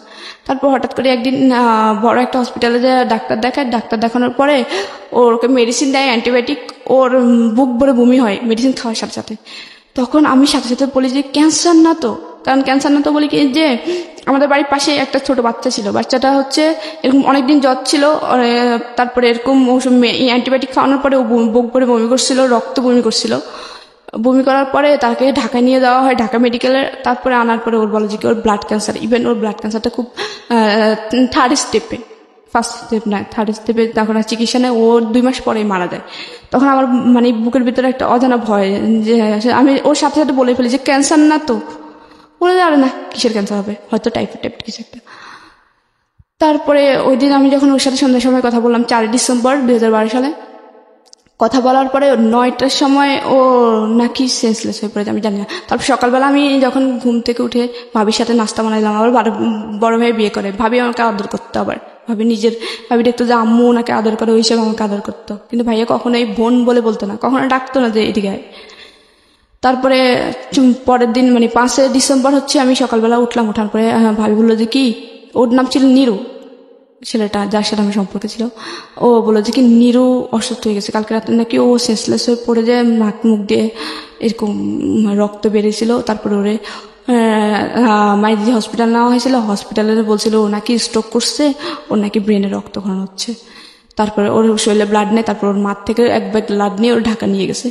আমি তো পুরো সাথে সাথে মনে হয় আকাশ থেকে বললো, কারণ ওর সাথে আমি সন্ধ্যার সময় কথা বলছি, কিন্তু ভাবি জানতো না যে আমি ওর সাথে কথা বলি বা কোনো একটা রিলেশন, কেউ জানতো না। তখন আমি সাথে সাথে দৌড়ায় আসি ঘরে, রান্নাঘর থেকে দৌড়ায় আসি নাস্তা বানানো রেখে। তারপরে আমার ফোন নিয়ে ওর ফোন দিয়ে, ওর ফোন অফ। তারপরে মানে ভাবি ওদের সাথে যোগাযোগ করে, কারণ ভাবিদের রিলেটিভ ছিল। তারপরে বলে যে কি ওর শরীর খুবই খারাপ, ওর এখনো ঢাকার ডাক্তার বলতেছে যে ও স্ট্রোক করে না, ওর অন্য কোনো সমস্যা, বুঝতেছে না। তারপরে আমি খুবই কান্নাকাটি করি, খুবই, যে জানি ক্যান্সার না তো, মানে ক্যান্সার হয় নাকি হয়ে যায়। এত পরিমাণ কান্নাকাটি করি যে পুরো এলাকার মানুষ আমাকে দেখে তাকিয়ে যায় যে কি। তারপর সবার মোটামুটি বোঝার বাকি ছিল না যে ওর জন্য কাঁদবে কি জন্য। আমি ঘুমাতাম, মানে তখন থেকে কিন্তু মোটামুটি একটু অ্যাবনর্মাল ছিলাম, কারোর সাথে কথা অফ হয়ে গেছে। আমি ঘুমাতাম, ঘুমের মধ্যে হঠাৎ করে চিল্লায় কান্না করতাম। মানে আমি শুধু স্বপ্নে এটা চিল্লায় কান্না করতাম, এই জন্য স্বপ্নে এটা দেখতাম যে ওর লাশ নামাচ্ছিল অ্যাম্বুলেন্স থেকে, ওর লাশ নামাচ্ছিল ঠিক যেই 4 বছরের একটা বাচ্চা এরকম ক্যান্সার মারা গেছিল, ওর লাশ যেভাবে নামা, ওর লাশ ওভাবে নামাচ্ছিল। এটা দেখে স্বপ্নে আমি শুধু কান্না করতাম, মানে খুব ভয়ঙ্করভাবে কান্না করতাম। মোটামুটি 3 মাসের মতো আমি অ্যাবনর্মাল ছিলাম, আমার পরীক্ষা দেওয়ার হয় না, মানে ফাইনাল পরীক্ষা চলে কিন্তু ফাইনাল পরীক্ষাটা দেওয়া হয় না। তারপরেও স্যাররা মানে জানতো যে আমি, স্যাররা সবাই আমাকে অনেক আদর করতো, কারণ আমি সাংস্কৃতিকভাবে ওদের আইকন ছিলাম। তারপরে ক্রিয়ার দিক দিয়েও, তারপর পড়াশোনাও খারাপ ছিল না, 7-8 রুলের ভিতরে সবসময় থাকতো। তারপরে এটার জন্য স্যাররা বলে দেখি থাক, ওর পরীক্ষা না দিয়ে আমরা ওকে টেনে উঠাবো, দেখি ও ভালো হয় কিনা। যখন আম্মু ওদের সাথে যোগাযোগ করে যে আমার মেয়েটা তো এইভাবে অসুস্থ হয়ে গেছে, ওরে তো কিছু বুঝতেছি না, যে ওরা যদি বলে যে কি যে তোর খাওয়া দরকার, ও খাওয়াইতে হবে, যে ওর গোসল করতে হবে, ওর ফ্রেশ হতে হবে, ও কিছুই বুঝতেছে না। ওরা যে কিছু একটা বললে ও যে শুনবে সেটাও করতেছে না, শুনতেছে না, কিছু যে নিজে থেকে করবে সেটাও করতেছে না, পুরো অ্যাবনর্মাল হয়ে গেছে। আপনার কথা বলছে? হ্যাঁ। তো স্যাররা এটা এসে দেখে যায়, নিজের চোখে এসে দেখে যায়। তারপর আমাকে 9-এ উঠায়। 9-এ উঠানোর পরে 9 থেকে 10-এ উঠায়, 10-এ উঠায়। ভাবছে স্যাররাও মানে একটা কনফিডেন্স ছিল যে ও একসময় ভালো হবে, মানে কয়েকদিনের মধ্যে খুব তাড়াতাড়ি ভালো হবে। তখন নিরুর কি অবস্থা? নিরুর অবস্থা হচ্ছে তখন 2012 সালের 4 তারিখে ও অসুস্থ হয়। তারপরে 8 তারিখে ওর অনেক রিপোর্ট করানোর পরে, ঢাকার প্রত্যেকটা ডাক্তার অনেক রিপোর্ট করানোর পরে ওর কোনো রোগ ধরতে পারছিল না। তখন হচ্ছে ক্যান্সার নির্ণয় করার জন্য হচ্ছে হাড়, মেরুদণ্ড থেকে, হাড় থেকে অস্থি মধ্যে যে রস, ওই রসটা নিয়ে ওরা ইন্ডিয়াতে পাঠায়, ঢাকা মেডিকেল থেকে। ইন্ডিয়াতে পাঠানোর পরে তারপরে ওরা ইন্ডিয়া থেকে 2012 সালে 12 বলে যে ওর ব্লাড ক্যান্সার, কিন্তু ফার্স্ট স্টেপে আছে। First stage? হ্যাঁ। ওকে। কিন্তু ওর অবস্থা খুবই খারাপ। ওর এই এটা জানার পরে কি আপনার এই অবস্থা, নাকি আপনার অবস্থা আপনার মতো করে খারাপ হয়েছে? আমার অবস্থা তখন থেকে খারাপ যে আমি তো আমার মনে কেন জানি বলছিল যে ওর ক্যান্সার, কারণ যখন ও অ্যান্টিবায়োটিক খাইছিল আরো আগে 1 সপ্তাহ আগে যখন ও অ্যান্টিবায়োটিক খাইছিল, আমি তখন মুখ দিয়ে কিন্তু ফট করে বলেই ফেললাম যে ব্লাড ক্যান্সার না তো, বলেই ফেলছিলাম যে ব্লাড ক্যান্সার না তো। তখন আমি মানে আমার এটাই আপনার এই যে নিজের প্রতি কেয়ার না নেওয়া, নিজের যে এখন একদম হাল ছাড়া অবস্থা, এটা মূলত কেন? এটার কারণটা কি? এটার মূলত কারণটা হচ্ছে ও যখন নিরুর এই অবস্থা জেনেই তো। হ্যাঁ, আমি মানে কনফার্ম ছিলাম যে ওর ব্লাড ক্যান্সার, আর ভাবতাম যে ও ওই যে সুপলের মতো মারা যাবে ক্যান্সার। নিরুকে নিয়ে ভাবতে ভাবতে আপনার মূলত এই হ্যাঁ, অবস্থা। আমি ওই যে স্বপ্ন দেখতাম আর চিল্লা কান্না করতাম, হঠাৎ করে জাগে উঠতাম।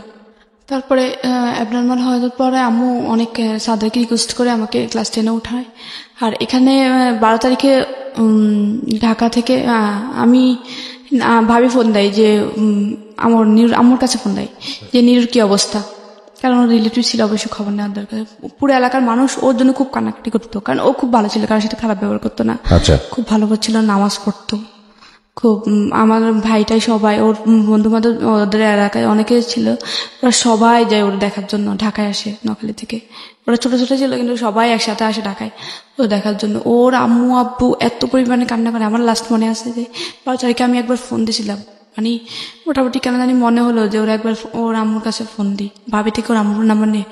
ওর আম্মু এত পরিমাণ কান্না করে আর ক্যান্সারটা বলতে পারে না। তখন আমি মানে আর করে না, ভাবি বলে যে ক্যান্সার। আমার অবস্থা আরো খারাপ হয়।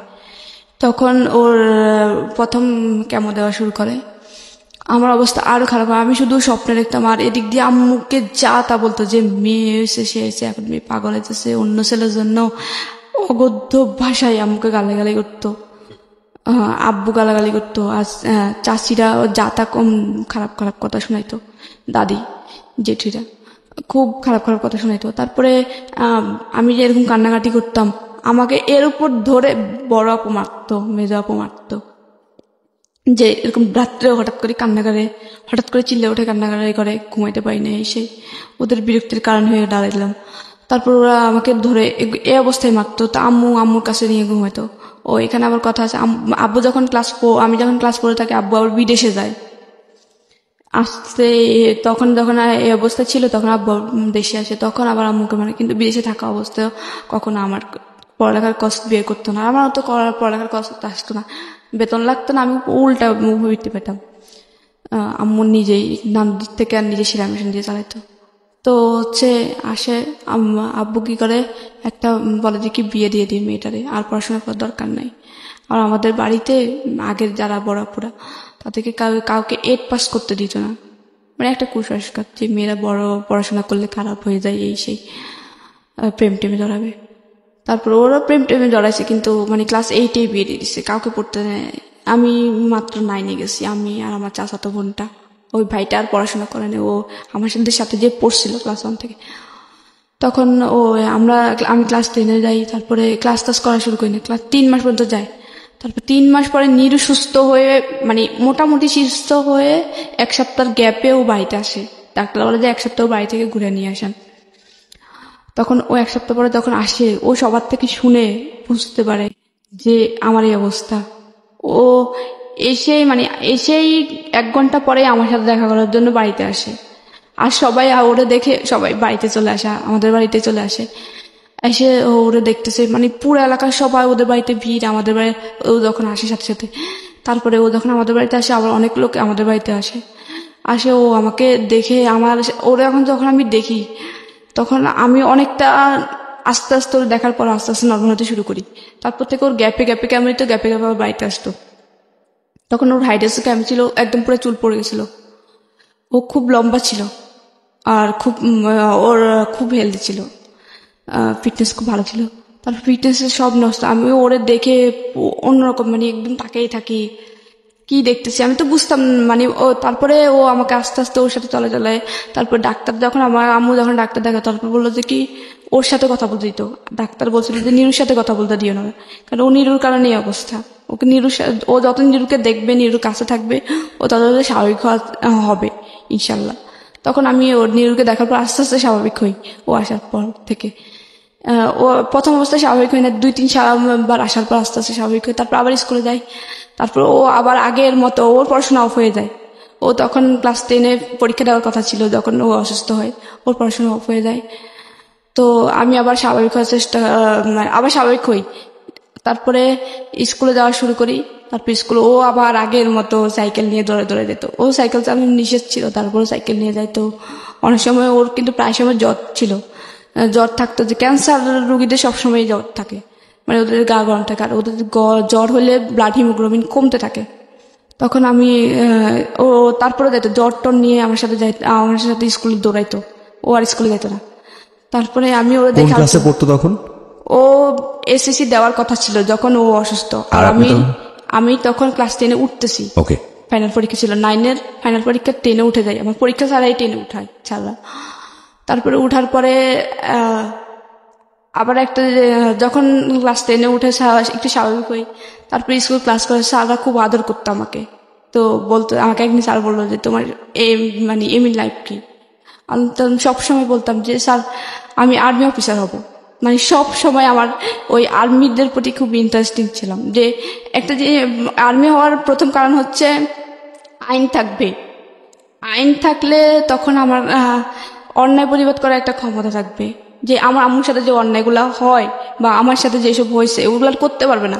অন্তত আর্মি হতে চেতে এই জন্যই যে যেন ভাইয়ার আর খারাপ ব্যবহার না করে। ভাইয়া হয়তো কি মুখ মানে সামান্য ব্যাপার, যে ডাইনিং টেবিলের উপর যদি শুধু পানি, মগে যদি পানি না থাকতো, সাথে সাথে মগটা ভাঙতো, টেবিলে চেয়ারের সাথে বাড়ি মেরে মগটা ভাঙতো। আর এত নোংরা ভাষায় গালি তো আম্মুকে, মানে মানুষের এগুলা বাইরের মেয়ে ছেলেকে বলে না। আর ওর তো মা, সৎ মা হোক, মা আম্মু তারপরে খুব আদর করতো, খুব কাছে দিয়ে। তারপরে আমি পড়াশোনা চালে, তারপরে আমাকে বিয়ে দেওয়ার চেষ্টা করে। মানে একটা বিয়ে সমাধানে ছেলেটা হচ্ছে, তখন কি নীরু বেঁচে ছিল? হ্যাঁ নীরু বেঁচে ছিল। ওকে। তারপর নীরু মোটামুটি একটু সুস্থ, তারপরে কেমন চলতেছে, এদিক দিয়ে আমি স্কুলে যাওয়া শুরু করি। তারপর পড়াশোনা আবার কন্টিনিউ করি। আবার আমাকে বিয়ে দেওয়ার চেষ্টা করে, যে মেয়ে প্রেম টেম করে। সবাই তো জেনে গেছে যে আমার সাথে ওর সাথে সম্পর্ক। যখন অ্যাবনর্মাল হই তখন পুরো এলাকা জুড়ে আর 3-4 গ্রাম জেনে গেছে যে আমার সাথে ওর সম্পর্ক আছে অ্যাবনর্মাল হওয়ার পর থেকে। তখন আমাকে বিয়ে দেওয়ার চেষ্টা করে আব্বুরা। আমার বড় আপু আমাদের একটা বিয়ে সমাধানে। তো ছেলেটা আগে একটা বিয়ে করছে, তখন আমি ক্লাস 10-এ পড়ি। আগে একটা বিয়ে করছে, সে বোর চলে গেছে। তারপর আমাকে বিয়ে দেওয়ার চেষ্টা করে। আমি বলে যে কি ওই ছেলের বয়স বেশি, তারপর আবার ও বিয়ে করছে, এমন অবিবাহিত মেয়ে কেন আমি এরকম বিবাহিত ছেলের কাছে বিয়ে দেবো? তারপরে আবার ছেলেটা হচ্ছে খুলনা নোয়াখালী থেকে বহুত দূর। আমি বলে যে কি এত দূর আমি মেয়েকে বিয়ে দেবো আশেপাশে, যেন আমি যা দেখতে পারি, কারণ ওর আর কেউ নেই, একমাত্র আমি। যে একটা ভাই থাকলে আমি দূরে বিয়ে দিতাম, ভাইয়ে যায় দেখতো, বাবা থাকলে বাবার যায় দেখতো, ওইভাবে বিয়ে দিতাম। তারপর অনেক কষ্ট বিয়েতে আম্মু ক্যান্সেল করে। ওটার পরে আম্মুকে অনেক খারাপ ব্যবহার করে। আর আম্মু যখন আমি একটু সুস্থ হই তখন থেকে আম্মু আমার হাতে ফোন দেখতো, আম্মু আমাকে ধরেই মারতো। আম্মু চাইতো না আমি নীরুর সাথে কথা বলি, কিন্তু আম্মু নিজেই নীরুর জন্য কোরআন খতম করায়, তারপরে অনেক নামাজ পড়ে, নফল নামাজ পড়ে নীরুর জন্য, জানি নীর সুস্থ হয়। নীরুকে আম্মু খুব আদর করতো। তারপরে কিন্তু আম্মু চাইতো না যে আমি নীরুর সাথে রিলেশন রাখি। আম্মু আমাকে সবসময় ভাড়া রাখতো, যেন আমি ওরে কখনো ভাবে ফোন না দিই। তো নীরু আমার পাশাপাশি যাইতো স্কুলে। তো আমার এলাকায় আমার ওই ভাইটা পুরো দিয়ে গেছে, যেন আমাকে কোনোভাবে নীরুর আশেপাশে দেখলে বা নীরু আমার আশেপাশে থাকলে যেন ভাইয়াকে ইনফর্ম করে। আর ভাইয়া ওই এলাকায় একটু রাজনীতিতে প্রভাবশালী ছিল। তো আশেপাশে দিয়ে মানে আমি রাস্তা দিয়ে গেলে যদি কোনোভাবে দেখতো নীরু আমার পাশে আসে, বাড়িতে খবর চলে যেত। তারপর আম্মুকে বকা দিত। আম্মু আমাকে যখন যেটা পেত হাতে, অনেক সময় ধরা যাচ্ছে প্লেট আছে, প্লেট দিয়ে মারতো। অনেক সময় হাত পাকা ছিল, হাত পাকা দিয়ে মারতো। অনেক সময় সুপারি কাটা লোহার যে ছোতরা, ওটা দিয়ে মারতো। মানে যখন যেটা হাতে থাকতো ওটা দিয়ে মারতো। তারপরে এই মানে কোনোভাবে চাইতো না যে নীলুর সাথে। তারপরেও আমি লুকায় ওর সাথে কথা বলতাম।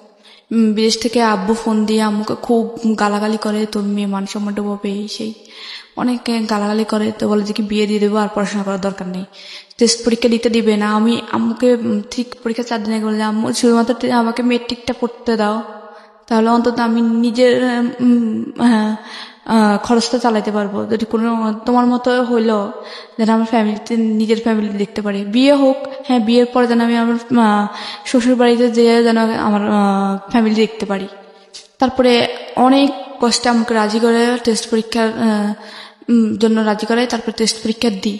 তারপরে হচ্ছে এর 1 মাস আগে কিন্তু আমার পড়াশোনা অফ করে দেয়। তারপর টেস্ট পরীক্ষাতে 4টা মেয়ে অ্যালাউ হয় শুধুমাত্র, মানে অল বিশেষ পাশ করে 4টা মেয়ে আর ছেলে 6টা 10টা। তো ওইখানে 4 জনের ভিতরে আমি 2 ছিলাম। তারপরে আম্মু খুশি হয়। তারপরে আমি বলে যে কিনা আমি মেয়েকে আমি পরীক্ষা দেওয়া হবে, ও টাকা না দিলে আমি বাপের বাড়ি থেকে এনে দেওয়াবো। তারপরে আমার ফাইনাল পরীক্ষার জন্য ফর্ম ফিল আপের জন্য টাকা দিবে না, তোর মেয়ে কিভাবে পড়বে আমি জানি না, টাকা পয়সা আমি দেবো না। আমি বলেছি কি সারা বছর তো দাও না, এখন তো একটু টাকা বেশি লাগতেছে ফর্ম ফিল আপ, ওটা একটু দাও, সারা বছর তো মেয়েটার বেতন লাগে নাই, কোনো কিছু লাগে নাই।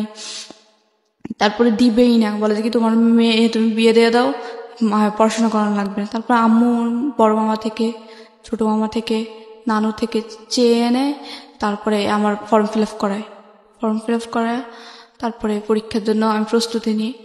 তারপর ফাইনাল পরীক্ষা দিই। তো যখন ফাইনাল পরীক্ষার প্রথম দিন সব আমি আমার পরীক্ষার সময় সবাই আম্মুকে, জেঠি, চাচি সবাইকে পা ধরে সালাম করে যেতাম। আম্মু শিক্ষা দিয়েছিল সবসময় কার সাথে এখন প্রথম ইন্ট্রোডিউসে সালাম দিবা, অনেক বেশি মুরব্বি হলে পা ধরে সালাম করবা, পরীক্ষার সময় পা ধরে সালাম করবা। তারপরে পরীক্ষার সময় আমি ভাইয়াকে সালাম করতে চাই ভাইয়ার রুমে পরীক্ষার ফার্স্ট দিন, যে ভাইয়া পরীক্ষা দিতে, ভাইয়ার সাথে সাথে আমাকে দেখেই কম্বল দিয়ে মুখ ঢাকে ফেলে, তখন শীতকাল ছিল, ফেব্রুয়ারি। পছন্দ করতো না আপনাকে? আমি তারপরে সালাম দিতে গেলাম যে ভাইয়া পরীক্ষা দিতে যাচ্ছি আমি। তারপর ভাইয়া মুখ ঢাকা অবস্থা বাইরে বলি যে ভাইয়া আমি পরীক্ষা দিতে যাচ্ছি, দোয়া করেন। তারপর পরীক্ষাটা যাই, যাওয়ার পরে পরীক্ষা দিই কন্টিনিউ। পরীক্ষাটা ওইভাবে কেউ নিয়ে যেত না, তখন আম্মুর কাছে টাকা ছিল না। আম্মু কি করে স্কুল থেকে একটা বাস করে যে এখান থেকে প্রায় অনেক ছেলে মেয়ে একসাথে একই বাসে যাবে আসবে, পরীক্ষার হলে নিয়ে দিয়ে আসবে আবার নিয়ে আসবে একটা বাস। তা আমি ওই বাসে দিয়েছে, কারণ ওই বাসে খরচ কম, এই জন্য কেন। তারপর এইভাবে যাই। আমার খারাপ লাগতো যে পরীক্ষার কেন সবার মা আসতেছে, কারো বাবা আসতেছে, কারো ভাই আসতেছে, কখনো আমার কেউ আসে না। একদিন আমার ক্লাসমেটদের, আমার বান্ধবীদের একজন যাইতো, কিন্তু আমার কেউই আসতো না। তারপরে একদিন নিরু আসে, আমি যখন ওরা বললাম যে আমার খারাপ লাগে, ও ঢাকা থেকে যখন কেমন দিয়ে যায় তারপরে তখন আবার ও যায় কেন্দ্রতে। আচ্ছা, তারপরে পরীক্ষাটা দিই, পরীক্ষার রেজাল্ট আসে, রেজাল্ট তো ভালো হয় না, 4.60 আসে। তারপরে আমি ভাইয়ারে বলি যে ভাইয়া আমি পাশ করছি। আমি বলে যে কি তুমি ভাইয়ারে যে বলো যে ভাইয়া আমি পাশ করছি। আমি বলি বড় ভাইয়ারে যে ভাইয়া আমি পাশ করছি। ভাইয়া বলে যে কি হ্যাঁ শুনছি, ব্যাস আর কোনো কিছু না। তারপরে আমার খুব খারাপ লাগে যে আমি আমাদের এলাকার মধ্যে ভালো করছি। আমার আগে 2টা মেয়ে ছিল শুধুমাত্র, একটা প্লাস পাইছে আর একটা হচ্ছে 4.83 পাইছে। ওই তারপর আমি ছিলাম তৃতীয়। তারপরে আমার খারাপ লাগে যে আম্মু খুশি, অনেকেই খুশি, আমার ভাই চাচাতো বোনও কিন্তু ভালো রেজাল্ট করেন, 3.23 পাই। তারপরে এত ভালো রেজাল্টের পরও ভাইয়া একটু মোটামুটি ভালো গ্রামের জন্য, ভাইয়া একটু বললো না যে ভালো করছি, সামনে আর ভালো করি। তারপরে আবার বিয়ের জন্য চাপ দেয়। তারপরে আমি হচ্ছে কি দেখি যে কি আমার কষ্টকে বিয়ের করবে না, আমি আমাকে বলে যে আম্মু সরকারি কলেজে। তা বলে যে সরকারি কলেজ হচ্ছে জেলা শহরে, তুই এখান থেকে যাবি কিভাবে, আসা যাওয়ার খরচ। বুঝলাম যে কোনো খরচ হবে না, কিন্তু আসা যাওয়ার খরচ, যাতায়াত ভাড়া কোত্থেকে দেবো। বলছি আম্মু একটা ম্যানেজ হয়ে যাবে, তুমি অতটা শুধুমাত্র আমি বাসে যাবো। আমি বাসে উঠতে পারতাম না, তারপর বলতাম যে বাসে যাবো, আমি বাসে উঠলে বমি করতাম। তারপর বললাম যে বাসে যাবো আম্মু, আমি সরকারি কলেজে পড়বো, দেখি না যদি চান্স পাই তো লাগবে, আমার সার্টিফিকেটে থাকবে যে গভর্নমেন্ট ওমেন্স কলেজ, কোনো বেসরকারি কলেজ না। তো আমি বলে যে কি আচ্ছা আম্মু না, হ্যাঁ এর ভিতরে বলে আচ্ছা ঠিক আছে দেখ। তারপর আমি ফর্ম নেওয়ার পরে আমার আসে, তারপরে আসার পরে আমি ভর্তি হই, আর নাম থেকে টাকা এনে আম্মু ভর্তি করাই, আম্মুর কিছু টাকা জমানো ছিল। তারপর আবার ওই যে ক্লাস 10 পরীক্ষার পরে, এসএসসি পরীক্ষার পরে একটা উপবৃত্তি দেওয়া হয় 2300 টাকা। তো আমার খরচ হয়েছিল ভর্তি হইতে 1900 টাকা। তো আমি ওই টাকা দিয়ে ভর্তি, তারপর ওই আসা যাওয়ার খরচ মোটামুটি চলো। তো আব্বু আবার এর ভিতরে আসে, আমার পরীক্ষা মানে ইন্টার মাত্র ভর্তি হয়েছি, 1 মাস গেল, মানে 3-4 দিন আমি কলেজে গেছি। তারপর বইয়ের লিস্ট দেয়, তারপর আম্মুরে বলে নানু টাকা দেয়, বই কিনি, নতুন বই কিনি। আব্বু হঠাৎ করে আইসে কয়েকদিন পরে বলে যে কি মেয়ে বিয়ে দিয়ে দেবো। আমি বলে যে কি মেয়ে মাত্র ভর্তি হলো সরকারি কলেজে, মেয়ে পড়তে দাও। তারপরে কি করে একটা ছেলে আসে দেখতে হঠাৎ করে একদিন। আবার আমি টিউশনি করতাম, এর ফাঁকে টিউশনি করতাম, একটা 9 মেয়ে পড়াতাম। তারপরে হচ্ছে কি, আব্বু একটা ছেলে পাঠায় আমাকে দেখার জন্য। তো আমি যেভাবে ছিলাম ওই অবস্থায় ছেলেটা দেখে, ছেলেটা পছন্দ করে। তারপরে হচ্ছে কি, গ্রামের মেয়েদের মুখ দেখলে টাকা দিয়ে দেখে। তারপরে হচ্ছে মানে কনে দেখতে হলে তারপর হচ্ছে ওই ছেলেটা আমাকে 500 টাকা দিয়ে দেয়। তো আমি কিছু বলি না, আমি যে ভাবির কাছে দিই টাকাটা। ভাবির কাছে দেওয়ার পরে ভাবি টাকাটা রাখে। তারপরে আমি ভাবি বলি, আমি বিয়ে করবো না, ছেলেটা আমার পছন্দ হয় না, ছেলেটা পড়াশোনা করে নাই, আমি বিয়ে করব না। তো ভাবি বলে যে ছেলেটা হচ্ছে আনসার বাহিনীতে চাকরি করে, আনসার ক্লাস 10 পর্যন্ত পড়ছে, মেট্রিক পাস করছে, কিছু হবে না। দেখলে তার বিয়ে হয় না। দেখছে। তো আজকে দেখতে আসছে, এর পরের দিন আব্বু নাকি ওদের সাথে কথা বলতে গেছে, ওরা নাকি ডাকছে কথা বলার জন্য। তো এর পরের দিন যেদিন দেখতেছি, এর পরের দিন রাত্রে 11টার সময় আমি ঘুমাই গেছিলাম। পরের দিন আমার কলেজ ছিল জন্য ঈদের 3 দিন পরে, কোরবানি ঈদের 3 দিন পরে। তারপরে হচ্ছে আমাকে রাত্রে 11টার সময় ঘুম থেকে উঠায় আম্মুর রুমে নাই। নেওয়ার পরে আমি ঘুম চোখে মানে চোখ ডলতে ডলতে আম্মুর কাছে যাই, যে আম্মু কি হয়েছে, আব্বু ডাকছিল? হ্যাঁ। তারপরে বলতেছে কালকে থেকে কলেজে যাওয়ার দরকার নেই, পরশুদিন তোমার বিয়ে। আমি তো মানে ঘুম চোখে মানে চোখ ডলতেছি, ভাবতেছি ঘুমের ঘোরে কিছু স্বপ্ন দেখতেছি নাকি উল্টা পাল্টা। এরপর আমি ঢুলতেছি, মানে ঘুমের মানে ফিলার ধরে ঢুলতেছি, মানে ঘুম পড়ে যাবো অবস্থায়। তারপরে আমাকে মেজাপুর ধরে চাকরি মারার পরে মানে একটা মোটামুটি ঘুমটা একটু ছাড়ে, ধরে হাত ধরে চাকরি দেয়, যে তোর কি বলছিস শুনতেছিস? তারপরে আমি বললাম যে কি হয়েছে? তো বলে যে কালকে থেকে কলেজে যাওয়ার দরকার নাই, পরশুদিন তোর বিয়ে। বিয়ে আমার কার সাথে? কালকে যে ছেলেটা দেখতে, আচ্ছা না, ওটা আমি বিয়ে করবো না, ও পড়াশোনা করে নাই, ওই ছেলে উল্টাপাল্টা প্রশ্ন করে আমাকে, মানে বলতেছে যে আমার নাম লিখতে, এই যুগে কেউ নাম লিখতে বলে? তাছাড়া ছেলেকে আমি যখন বললাম যে আমি গভর্নমেন্ট ওমেন্স কলেজে পড়ি, তো গভর্নমেন্ট ওমেন্স কলেজে কি আমার চেহারা দেখে ভর্তি করেছে? আমি ডিরেক্ট বললাম যে চেহারা দেখে ভর্তি করেছে, যে আমি নাম লিখতে পারবো না, আমার ঠিকানা লিখতে পারবো, আমাকে আমার নাম ঠিকানা লেখাইছে ওই ছেলে। আমি ছেলের বিয়ে করবো না, কারণ ওর মধ্যে মিনিমাম কমন সেন্স নেই। তো বললো যে কে এত কমন সেন্স খোঁজা লাগবে না, এই মুহূর্তে যেটা বলছি সেটা মাথায় ঢুকে নাও, আর তুমি এটার জন্য প্রস্তুত থাকো, কালকে থেকে কলেজে যাওয়া লাগবে না, কালকে তোমার গায়ে হলুদ, পরশুদিন তোমার বিয়ে। আচ্ছা আমি বিয়ে করবো না, বিয়ে না করলে এই মুহূর্তে তোর মাকে ডিভোর্স দিব, এই মুহূর্তে এখনই তোর মাকে নিয়ে যেদিকে 2 চোখ যায় তুই বের হয়ে যাবি। আমি বললাম যে এখানে মাকে টানতেছেন কি জন্যে? আব্বুরে বললাম আমি বিয়ে করব না, আর আপনি তো আমার খরচ চালাচ্ছেন না পড়াশোনার, আমি আপনাদের বাড়িতে থাকতেছি আর খাইতেছি, ওটা আমি আপনাদের কাজের মেয়ের মতো যতটুকু ঘরের কাজ করে দিচ্ছি, ওই ক্ষেত্রে কাজের মেয়েরা কিন্তু ঘরের থেকে কাজ করে খায়, আবার টাকাও নেয়। আমি তো আপনাদের থেকে 1 পয়সাও নিচ্ছি না, শুধু তো কাজ করে দিচ্ছি টুকটাক, আর খাচ্ছি আর থাকতেছি, এইটুকুই। তো পড়াশোনার খরচটা তো চালাচ্ছেন না, তো পড়াশোনাটা করতে দেন। তো বলো যে কি না, পড়াশোনা করা লাগবে না, আমি যেটা বললাম আমি কথা দিয়ে আসছি, বিয়ে যদি না করতে চাও এই মুহূর্তে তালাক দিব। ইভেন উনি তালাকের কাগজ প্রিন্ট করে নিয়ে আসে, এতটাই ক্রেজি ছিল।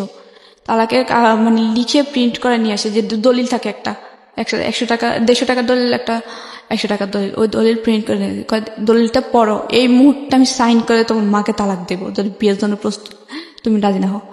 তখন আমি আম্মুর দিকে তাকাচ্ছি, আম্মু কান্নাকাটি করতেছে।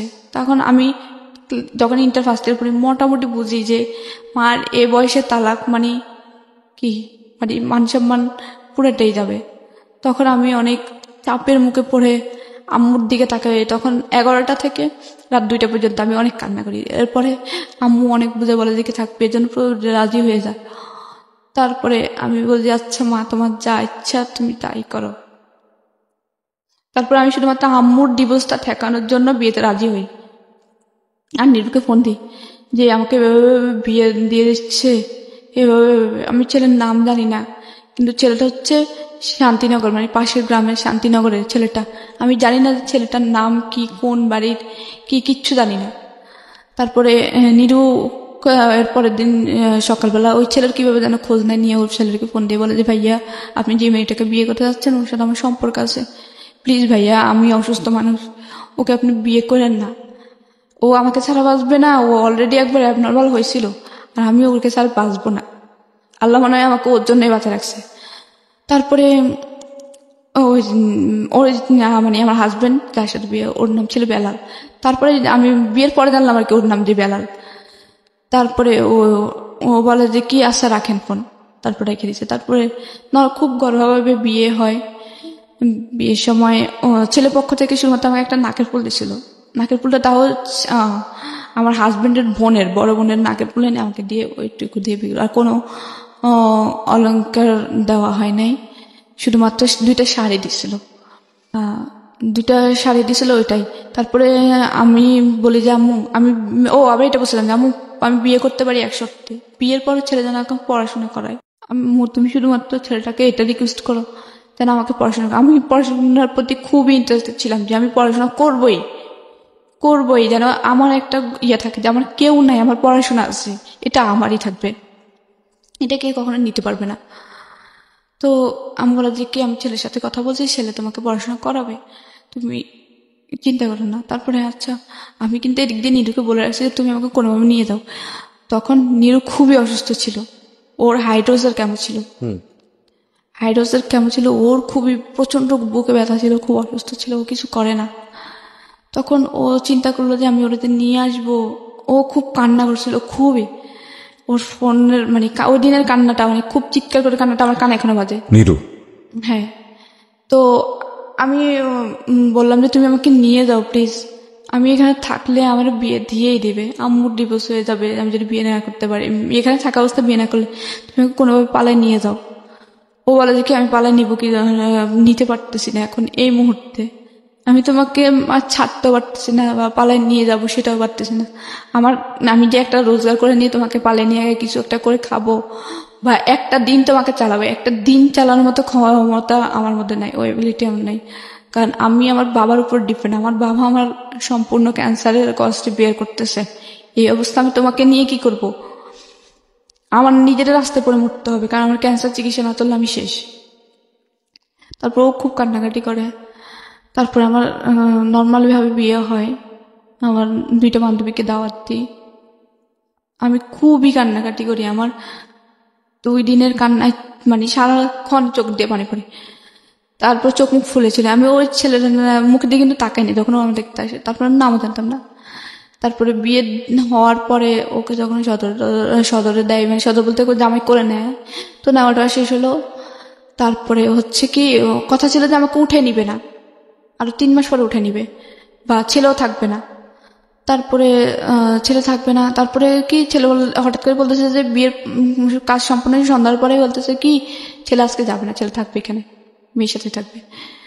তারপরে রাত্রে 11টার থেকে নর্মালি ভাবেই ওর সাথে আমাকে দেবে, বাসুরে দেওয়ার পর আমি ওর নাম জানতাম না। তারপরে ভাবি বললো যে ভাবি ছিল আমার, ভাবি আমাকে বললো যে ওকে সালাম করো। আমি নর্মালি ওকে সালাম করলাম, করার পরে ভাবি চলে গেল। তারপর দরজাটা অফ করলো, আমি ওর নামও জানি না তখন পর্যন্ত। আর ও আমাকে প্রথম বললো যে কি কালকে আমাকে একটা ছেলে ফোন দিয়েছিল, ওর ডিরেক্ট প্রথম কথা এটাই, ভাবির যে রুম থেকে বের হয় ওর সোজা এটাই কথা ছিল, এই কালকে একটা ছেলে আমাকে ফোন দিয়েছিল, ছেলেটার নাম নীরু ছিল।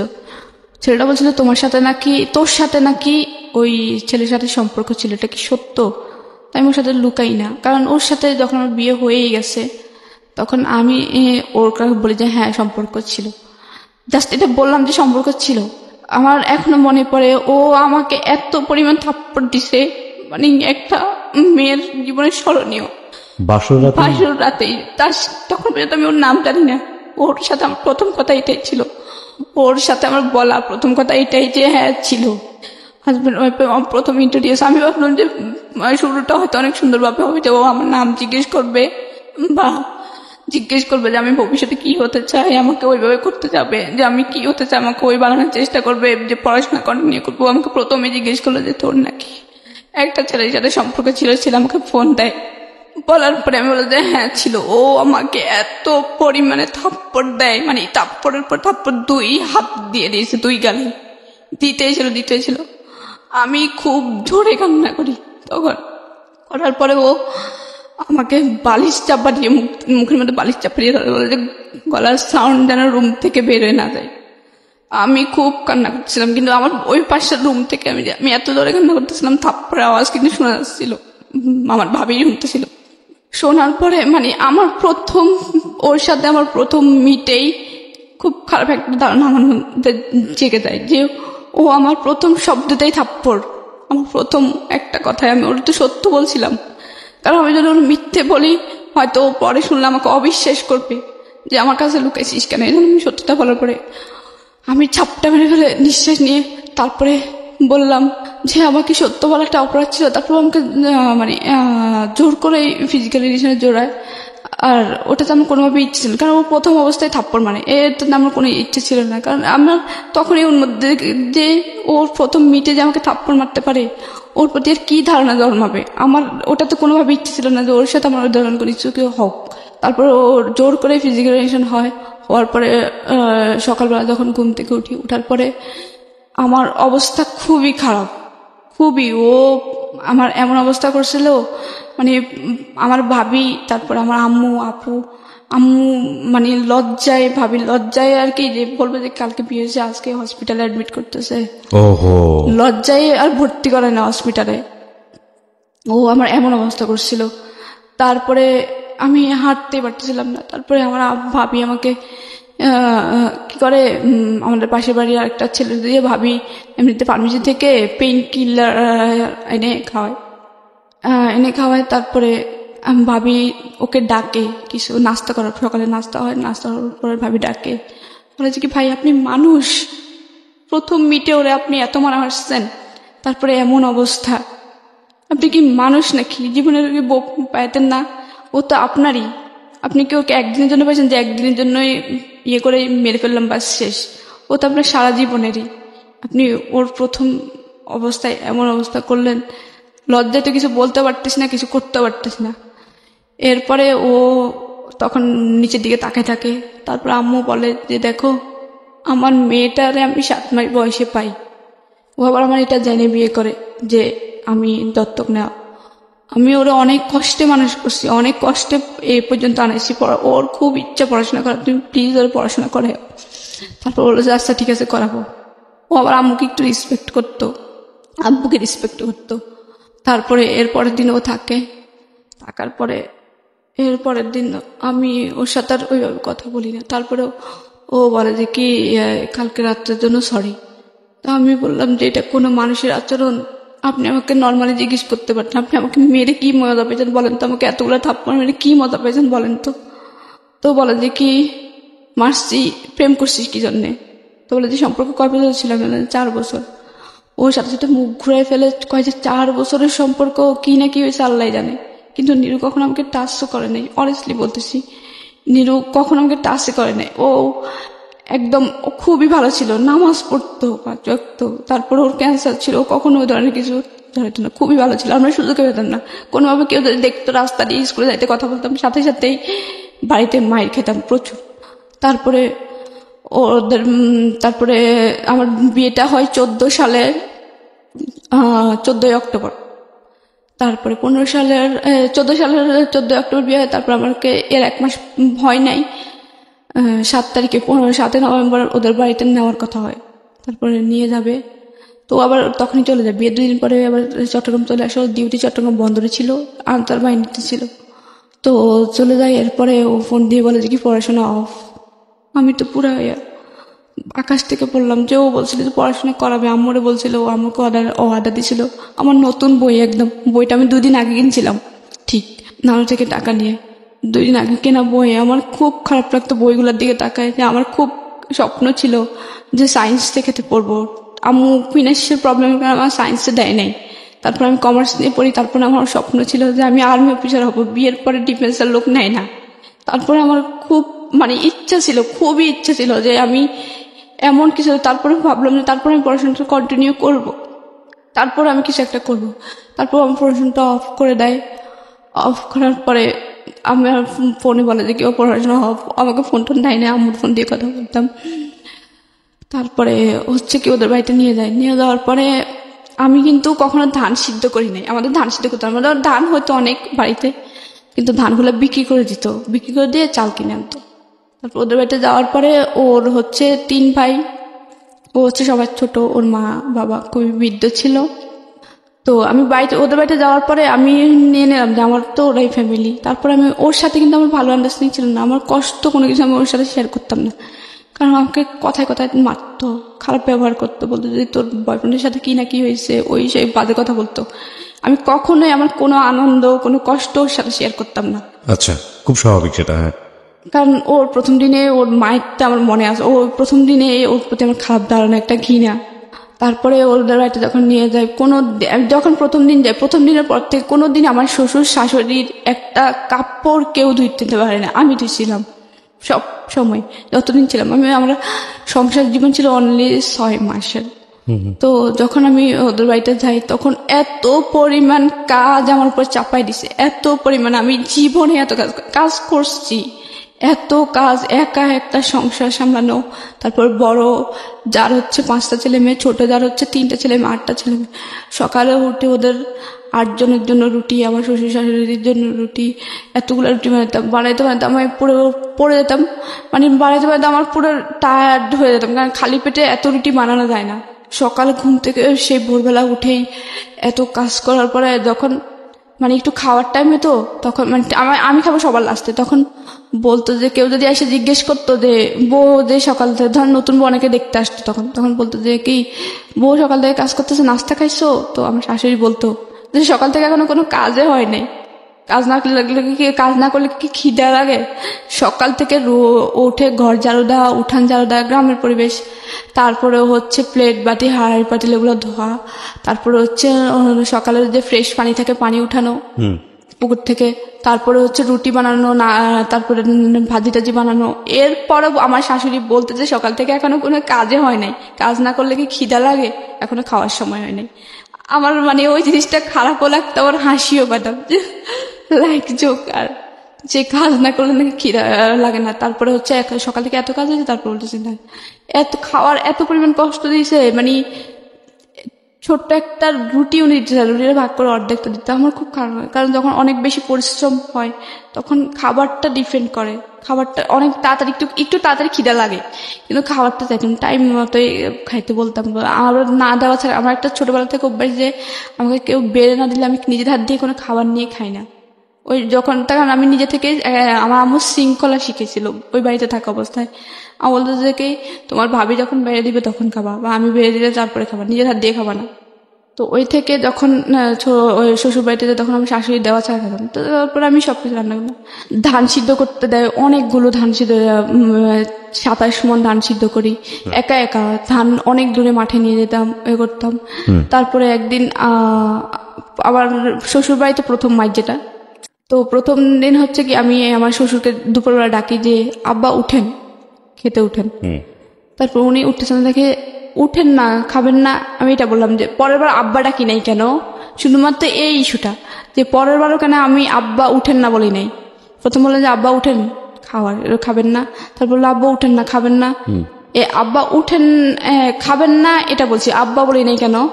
ও এর আব্বা বলিস না কেন, তোর বাপ না রেখে বাপ বলতে গিয়ে আমি তো এটা কখনোই মনে করি, আমি তো আব্বা আম্মা বলে ওদেরকে সম্বোধন করি। এটা তো আমি ওনাকে এটা বলি না। আর সব কথাই কিন্তু বাবা বলা লাগে না। আমি যখন কাউকে ডাকি যে একবার নাম ধরলে হয়, সব জায়গায় নাম ধরতে হয়, ঠিক এটাও কিন্তু একটা নাম হিসেবে ব্যবহার হয়, যে আব্বা উঠেন না, আব্বা খাবেন না, আব্বা আব্বা বলা লাগে, একবার আব্বা বললেই তো হয়। ও আমাকে সাথে সাথে ওই যে নারকেল গাছের যে কোদা থাকে, এত মারা মারছে, ওরা যে কি আব্বা ডাকিস, আবার বলে যে কি সব কথা বলা লাগে, তুই কি অনেক বেশি বুঝিস, এত মারা মারছে। এরপরে আমি পাটি বুনতে পারতাম, যে শীতল পাটি, তখন আমাকে হয়তো মাস শেষ হলে 2 দিনের জন্য বাড়িতে যেতে দিত আম্মুর কাছে। তো মাস শেষ হয়েছে, আমি বললাম কি বাড়িতে যাব কালকে, যাব কি? তো বলে যে কি আচ্ছা যাইস। তারপরে যখন আমার শাশুড়ি জিজ্ঞেস করলো তুমি কি পাটি বুনতে পারো, আমি বলছি হ্যাঁ পারি, কিন্তু এমনিতে কারো থেকে শিখি নাই। বড় আপু পারতো, কিন্তু বড় আপু কখনো আমার শিখেতো না, উনি আমার সামনে বানাতো না। এমনিতে আমি দেখে দেখে পারি, যে পাটি বানানো শেষ হয়ে গেছে, পাটিটা টানা রাখছে, ওখান থেকে দেখে দেখে পারতাম, শিখে গেছি। ও বলার পরে সাথে সাথে ও পাটি বানানোর যে গাছ থাকে ওই গাছ কাটা শুরু করে দিয়েছে, যেন আমি বাড়িতে না যেতে পারি। তারপরে আমার বাড়িতে যেতে খুব বিয়ে হতো, কারণ এখানে আমি খুবই অত্যাচারিত ছিলাম, খুব মারতো। আর আমার শাশুড়ি খুব মিথ্যে কথা বলতো ওর কাছে। তারপরে পাটি বানানোর গাছ কাটে, তারপরে আর যাওয়া হয় না বাড়িতে। তারপরে ওগুলো ছিলে টেলে শুকিয়ে টুকে পাটি বানাতাম। একটা পাটি বানাইছিলাম 5,000-6,000 একটা বানাইছে, আর একটা বানানো অর্ধেকটা বানাইছে। বানানোর পরে ও আমার শাশুড়ির প্রতিনিয়ত মিথ্যে কথা বলে, ও এই জন্যই আমাকে ওর চিটাগং থাকা অবস্থায় আমার সাথে খারাপ ব্যবহার করতো। তারপরে একদিন সন্ধ্যার সময় পাটি বুনতেছি, বোনার পরে মাগরিব আজান দিয়ে উঠে যেতাম যে আর নামাজ পড়তে হবে। তো মাগরিব আজান দিয়েছে, আমি উঠছি, তখনই ও ফোন দিছে। ফোন দেওয়ার পরে তখন আমি ফোন রিসিভ করে কথা বললাম। তারপরে কথা বলে ও বলে যে কি মার কাছে দাও, তো মার কাছে দিলাম। ওরা আমার সাথে কথা বলছে। তো আমি অনেকক্ষণ তো মানে নিচে বসেছিলাম, মাটিতে বসেছিলাম তো পাথরে। এখন আমার কোমরা থাকতে একটু খাটে বসলাম, আমার শাশুড়ির খাটে। তো উনি নিচে বসে নামাজ পড়বে বলে বসে আছে তফসিরে।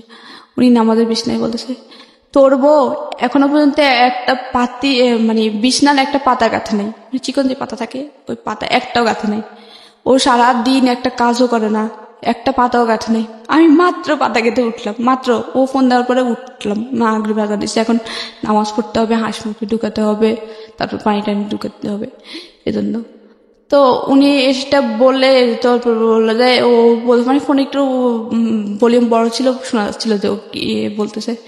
তারপর বলছে ও একটা কাজ করে না, কমপ্লেইন করছে আপনার এগেইনস্টে। হ্যাঁ, কমপ্লেইন করার পরে তারপরে উনি যখন ফোনটা খাটের উপরে রাখবো, নিচে বসে নাও চলতেছিল, নিচে থেকে ফোনটা উপর রাখতে যে দেখা যায় আমি খাটের উপর বসে আছি।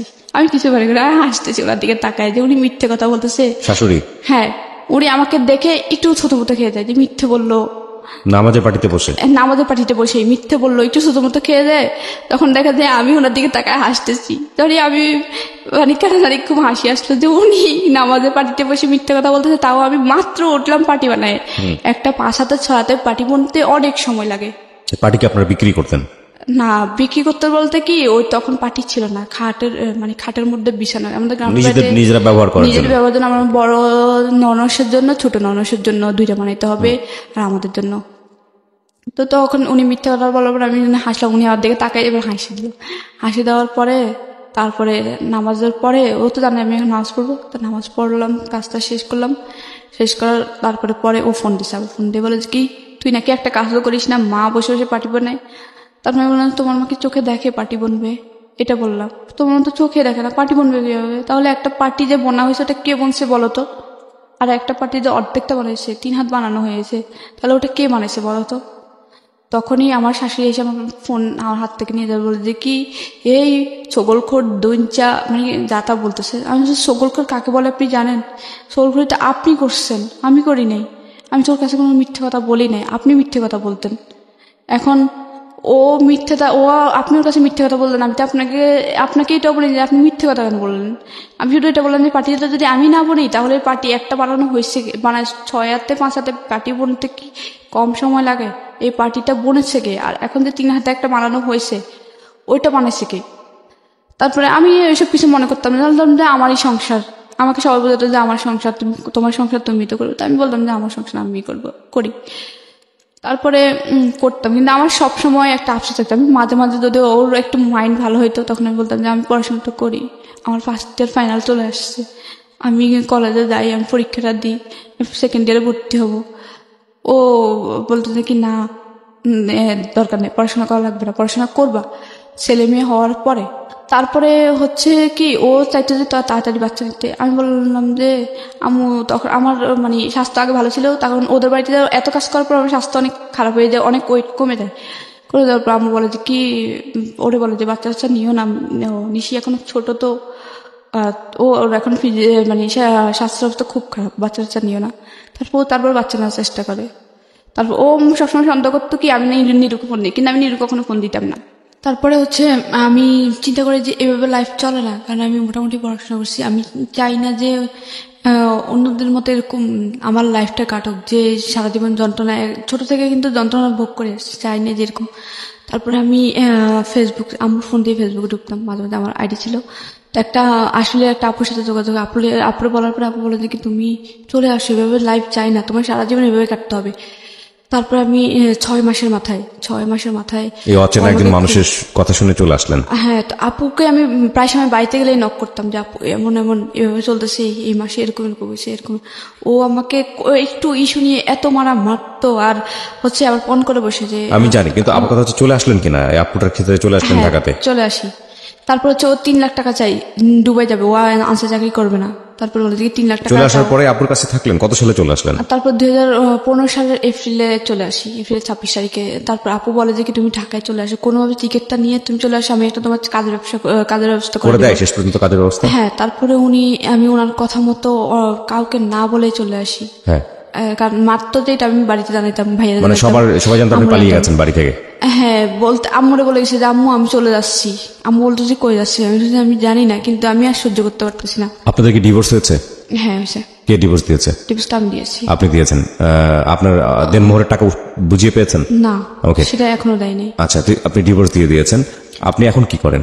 এখন হচ্ছে আমি ডিগ্রি ফার্স্ট ইয়ারে পড়তেছি। আবার পড়াশোনা শুরু করেছেন? আমি ওই যে ওখান থেকে যখন চলে আসি তখন আমি অনেক কষ্ট করে ঢাকায় চলে আসি। চলে আসার পরে আমি একটা মিরপুর 14 নম্বরে কচুকাতার এখানে একটা সমিতিতে জব নিয়ে, আপু জব নিয়ে দেয়, ওখানে জব করতে থাকি। তারপর সেকেন্ড ইয়ারে ভর্তি শেষ, টেস্ট পরীক্ষার কয়েকদিন আগে আমি মানে ইন্টারেস্ট ফাইনালের টেস্ট পরীক্ষার 4 দিন আগে আমি অনেক কষ্টে মানে প্রিন্সিপালের দরজায়, তারপর আমি জানি আপনি অনেক কষ্ট করেছেন, কিন্তু একটা কথা হচ্ছে যে এই তারপর আপুটা আবার- আপনাকে কেন হেল্প করে?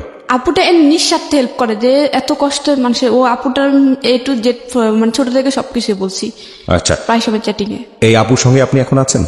না না, আপুর সামনে আপনার এখন চলে আমি- কিভাবে? পয়সা আসে কোত্থেকে? এখন আমি জব করতাম কিন্তু আপাতত করতেছি না, মানে আমার জবটা চলে গেছে হচ্ছে আমার একটা অ্যাক্সিডেন্ট হয়েছিল।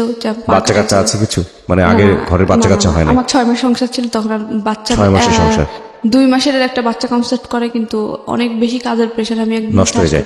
পড়ে আপনার ভবিষ্যৎ পরিকল্পনা কি? আপনি কি করবেন? আমার ভবিষ্যৎ পরিকল্পনা হচ্ছে কি, আমি পড়াশোনা তো এখন কন্টিনিউ করতেছি, তারপর হচ্ছে কি আমার কষ্ট, আমি এখন নিজে নিজে বিয়ে করতে জানি। যদি আমি এখন চাকরিটা করতেছি না, চাকরি খুঁজতেছি, পড়াশোনাটা কমপ্লিট করবো, মাস্টার্স কমপ্লিট করব, তারপর বিশেষ দেওয়ার চেষ্টা করব, তারপরে একটা গভর্নমেন্ট জব করব। আপনি যেদিন এই স্বপ্নটা বাস্তবায়ন করতে পারবেন সেদিনই হবে আপনার এই জীবন গল্পটা বলা সার্থক। আজ পর্যন্ত শুধু এটা একটা স্ট্রাগল গল্প, এবং এই জায়গাটা থেকে অনেক মেয়েই এই ধরনের স্ট্রাগল বাংলাদেশে করেন। সেই অর্থে জীবন গল্প এটা তেমন কোনো গল্প না, যদি আমি নক করার জায়গা থেকে বলি। কিন্তু যদি আপনি সত্যি সত্যি বিসিএস অফিসার হতে পারেন, যদি আপনি সত্যি নিজের পায়ে দাঁড়াতে পারেন, তাহলে আমরা আপনাকে উদাহরণ হিসেবে দাঁড় করিয়ে বলতে পারবো লাখ লাখ মানুষকে যে এই মেয়েটি পেরেছে, সুতরাং আপনাদেরও পারা উচিত। প্রিয় শ্রোতা, আমরা শেষ করছি আজকের এই জীবন গল্প। আর সবসময় একটা কথা বলি, প্রতিটি জীবনই আসলে সম্ভাবনাময়। প্রতিটি জীবনের প্রতি আমাদের রেসপেক্ট থাকুক, কোনো মানুষকেই যেন আমরা অবজ্ঞা না করি, নিজের সমস্যাটাকেই যেন সবচেয়ে বড় সমস্যা করে না দেখি, কারণ আপনি যে সমস্যার মধ্যে আছেন তার থেকেও হয়তো বড় সমস্যায় আরো একজন আছে। সুতরাং মানুষের পাশে গিয়ে যেন দাঁড়াই, অন্যের আনন্দে যেন আনন্দিত হই, অন্যের দুঃখে যেন দুঃখিত হই। সবসময় মনে রাখবেন, প্রতিটি মানুষই ভুল করে, প্রতিটি মানুষই ভালো করে। সুতরাং ভুল ত্রুটির ঊর্ধ্বে নয় মানুষ, এবং মানুষকে যেন সেই প্রাপ্য সম্মানটা আমরা দিই। অনেক ভালো থাকুন।